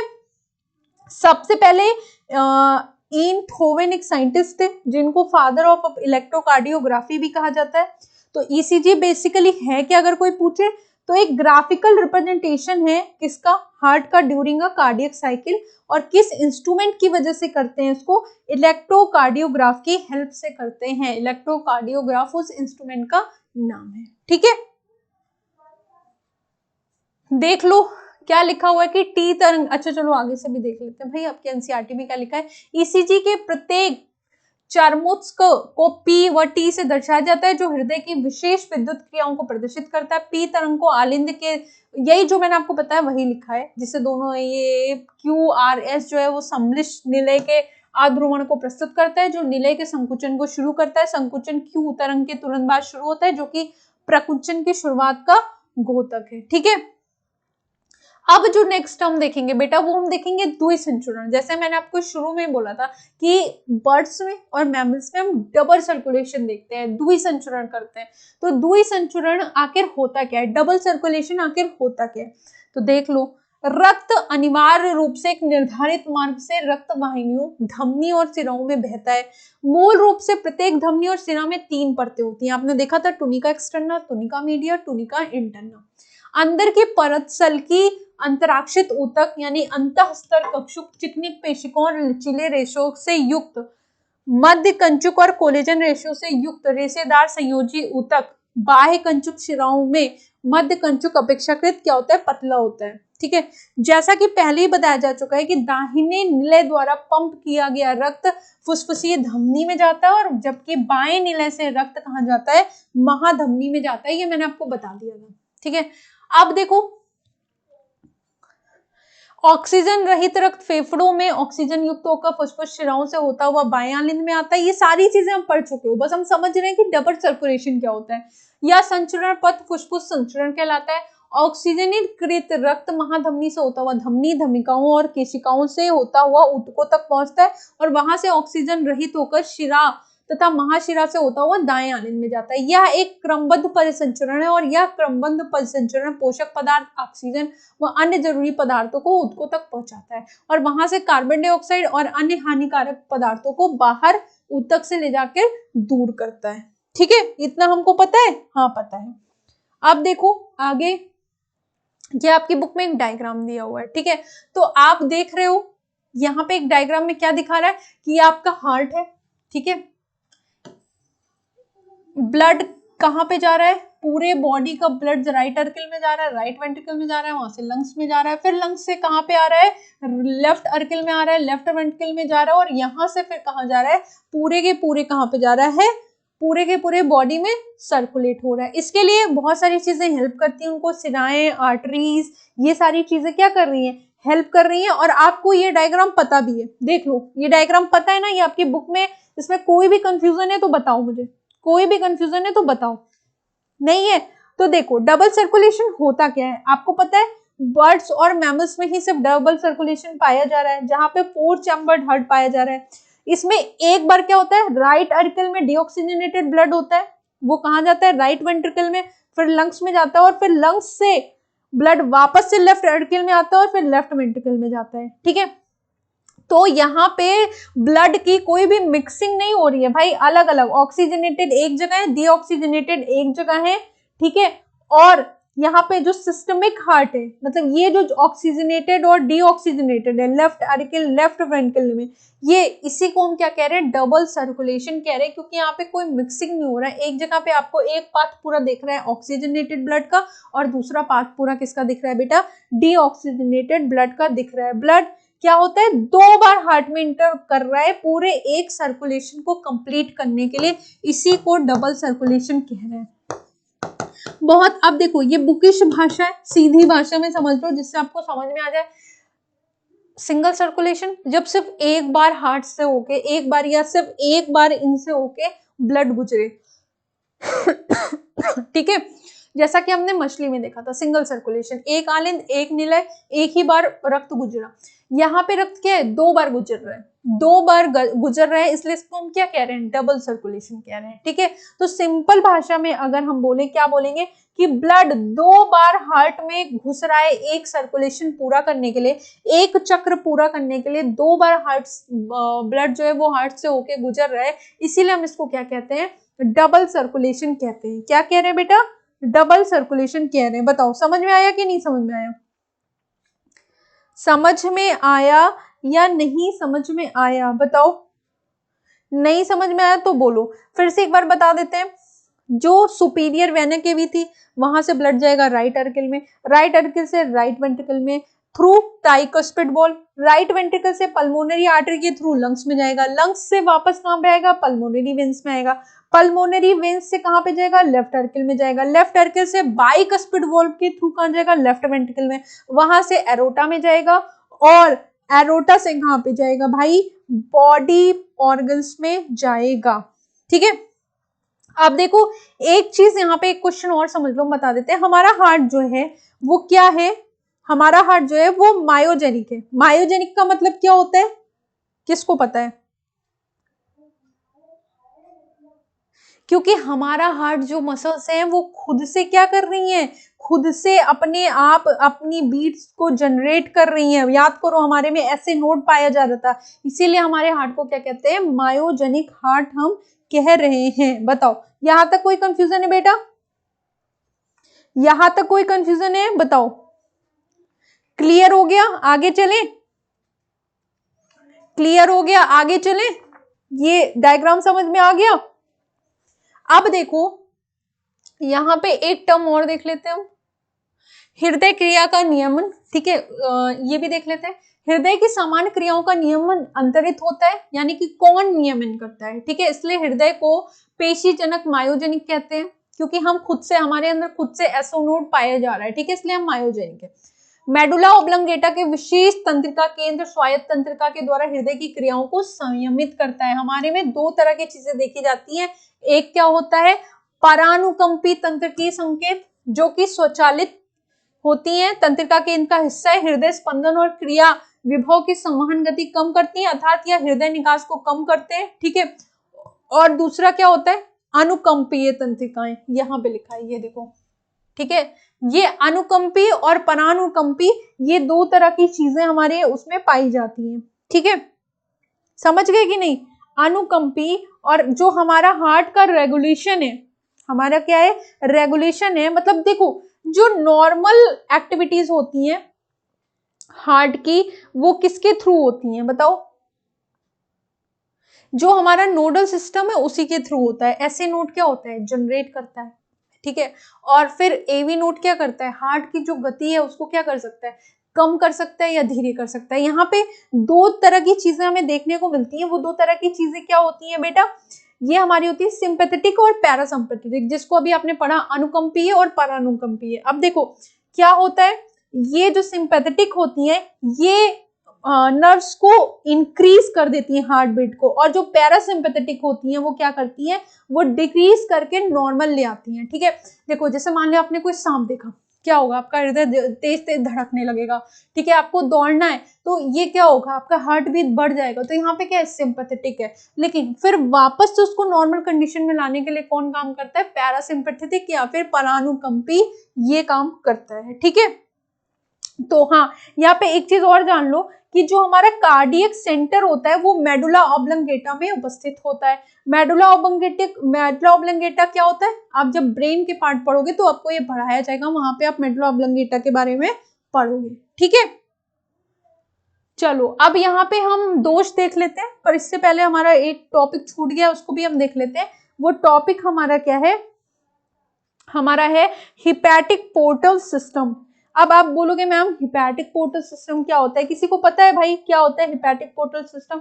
देखो वैसे तो कई तरह के पोर्टल सिस्टम पाए जाते हैं, रीनल पोर्टल सिस्टम पाया जाता है, हिपैटिक पोर्टल सिस्टम पाया जाता है, उसके बाद आपका हाइपोफाइशियल पोर्टल सिस्टम पाया जाता है। लेकिन हमें क्या देखना है, हमें सिर्फ हिपैटिक पोर्टल सिस्टम देखना है।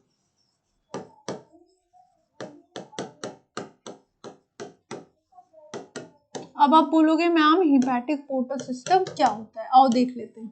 ठीक है, देखो आपने देखा कि जो राइट अर्कल है वहां पे बॉडी से सारा डीऑक्सीजनेटेड ब्लड पहुंचाया जाता है, इतना आपने देखा। आप बोलोगे हाँ मैम, बॉडी के डिफरेंट पार्ट से। ठीक है, तो अगर मान लो ये अमाशय है, मान लो ये आपका अमाशय है, ये आपका कोई और आर्गन हो गया, यहाँ पे आपका कोई और आर्गन हो गया। ठीक है, कुछ भी हो सकता है। तो मेनली ये वर्टिब्रेट्स में पाया जाता है, किसमें पाया जाता है, वर्टिब्रेट्स में। ठीक है, तो यहाँ पे क्या होता है, जितना भी गैस्ट्रोइंटेस्टाइनल ट्रैक यानी पैनक्रियाज हो गया, स्प्लीन हो गया और आपका अमाशय हो गया, इन सब का ब्लड डायरेक्टली यहाँ तक नहीं जाता है, बल्कि इन सब का ब्लड क्या होता है, यहाँ पे एक साथ ये सारा अपना जितना भी डीऑक्सीजनेटेड ब्लड होता है ये अपना लीवर के पास भेज देते हैं, और फिर लीवर सबके ब्लड को इकट्ठा करके कहाँ पे भेज देता है, यहाँ पे भेजता है। तो ये जो जाल है वो थोड़ा कम हो जाता है। ठीक है, ये वर्टिब्रेट्स में होता है। यहाँ पे एक हिपैटिक पोर्टल वेन आप देख रहे हो कि जितना भी गैस्ट्रोइंटेस्टाइनल ब्लड है वो सारा कहाँ पे इकट्ठा होता है, लीवर में, और फिर लीवर उसको कहाँ पे भेजता है, आगे भेजता है। इसी सिस्टम को हम क्या बोलते हैं, हिपैटिक पोर्टल सिस्टम, जो कि किस में पाया जाता है, वर्टिब्रेट्स में पाया जाता है, ठीक है। और रीनल पोर्टल सिस्टम जो होता है वो फिशेस और एम्फीबियंस में पाया जाता है, ठीक है। लेकिन वो अभी हमें देखना नहीं है, पढ़ना नहीं है, तो हम उसके बारे में बात नहीं करेंगे। अब देखो कुछ डिजीजेस के बारे में देख लेते हैं। परिसंचरण तंत्र की विकृतियां, उच्च रक्तचाप, हाई बीपी आजकल की सबसे कॉमन प्रॉब्लम है, बहुत सारे लोगों को है। क्या होता है हाई बीपी, आओ देख लेते हैं। अधिक तनाव रक्तदाब की वह अवस्था है जिसमें रक्तचाप सामान्य, जो हमारा सामान्य रक्तचाप होता है 120/80 होता है। सिस्टोलिक प्रेशर 120 और डायस्टोलिक प्रेशर 80 होता है। ये आपने पिछले चैप्टर में पढ़ा था। इस मापदंड में 120 क्या होता है, एचजी मिलीमीटर में मरकरी दबाव को प्रकुंचन या पंपिंग दाब, और 80 मिलीमीटर एचजी के अनुशीतलन, यानी वही चीजें कह रहे हैं, इसको रक्तदाब कहते हैं कि यानी सिस्टोल और डायस्टोल, ठीक है। कितना होना चाहिए, 120/80 होना चाहिए। यक्त किसी का रक्तदाब बार बार मापने पर भी 140/90 या इससे अधिक होता है, यानी 120/80 होना चाहिए। लेकिन किसी का 140 और 90 या 140 और 100 से ऊपर हो तो उसको बोल देंगे इसको हाई बीपी है। क्या बोल देंगे, हाई बीपी है। उसी तरीके से बेटा लो बीपी भी होता है, ठीक है। तो देखो, तो वो व्यक्ति अधिक तनाव प्रदर्शित करता है। उच्च रक्तचाप हृदय की बीमारियों को भी जन्म देती है और अन्य महत्वपूर्ण अंगों जैसे मस्तिष्क, वृक्क जैसे अंगों को भी क्या करती है, प्रभावित करती हैं, ठीक है। तो क्या होता है, जब रक्त का दाब बढ़ जाता है, ठीक है, क्या होता है, तनाव यानी रक्तदाब का तनाव क्या होता है, बढ़ जाता है। और जो नॉर्मल सिस्टोलिक डायस्टोलिक प्रेशर है उससे जब ज्यादा हो जाएगा तो उसको हम क्या बोलेंगे, हाई बीपी बोलेंगे, ठीक है। अब देखो एक और, हृदय धमनी रोग सीओडी, ये क्या होता है, हृदय धमनी बीमारी या रोग को प्रायः एथेरोस्क्लेरोसिस के रूप में संदर्भित किया जाता है। इसमें हृदय पेशी को रक्त की आपूर्ति करने वाली वाहिनियां प्रभावित होती है और यह बीमारी धमनियों के अंदर कैल्शियम, वसा तथा अन्य रेशीय ऊतकों के जमा होने से होता है। देखो क्या कह रहा है, सिंपल भाषा में समझो। ये हमारा हार्ट है, 4 चैम्बर, ये पूरी बॉडी को क्या कर रहा है, ऑक्सीजन सप्लाई कर रहा है, रक्त के थ्रू भेज रहा है। इसको खुद भी तो चाहिए ना ऑक्सीजन काम करने के लिए, नहीं तो कैसे काम करेगा। तो इसके लिए क्या होता है, यहाँ पे इसके पास भी ऐसे पतली पतली कुछ क्या होते हैं, नालियां होती हैं, जो क्या करती हैं, जो इसको ऑक्सीजन की सप्लाई करती हैं, जो यहाँ पे क्या करती है, रख ले जाती है ताकि हृदय को भी क्या मिल पाए, ऑक्सीजन मिल जाए। और जब इन्हीं वाहिकाओं में क्या होता है, वसा जमा हो जाता है या फिर ये पतली होती जाती है, तो क्या होगा, ऑक्सीजन की सप्लाई कम हो जाएगी ना। कोई पाइप है, जैसे उसमें कूड़ा भरते जाओ पतली होती जाएगी, तो बीच से जो चीज गुजर रही है वो तो कम हो जाएगी ना। तो ऐसे जब धीरे धीरे कम हो जाती है तो इस हार्ट पे क्या होता है, असर पड़ने लगता है, क्योंकि ऑक्सीजन सप्लाई क्या हो गई बेटा, कम हो गई, ठीक है।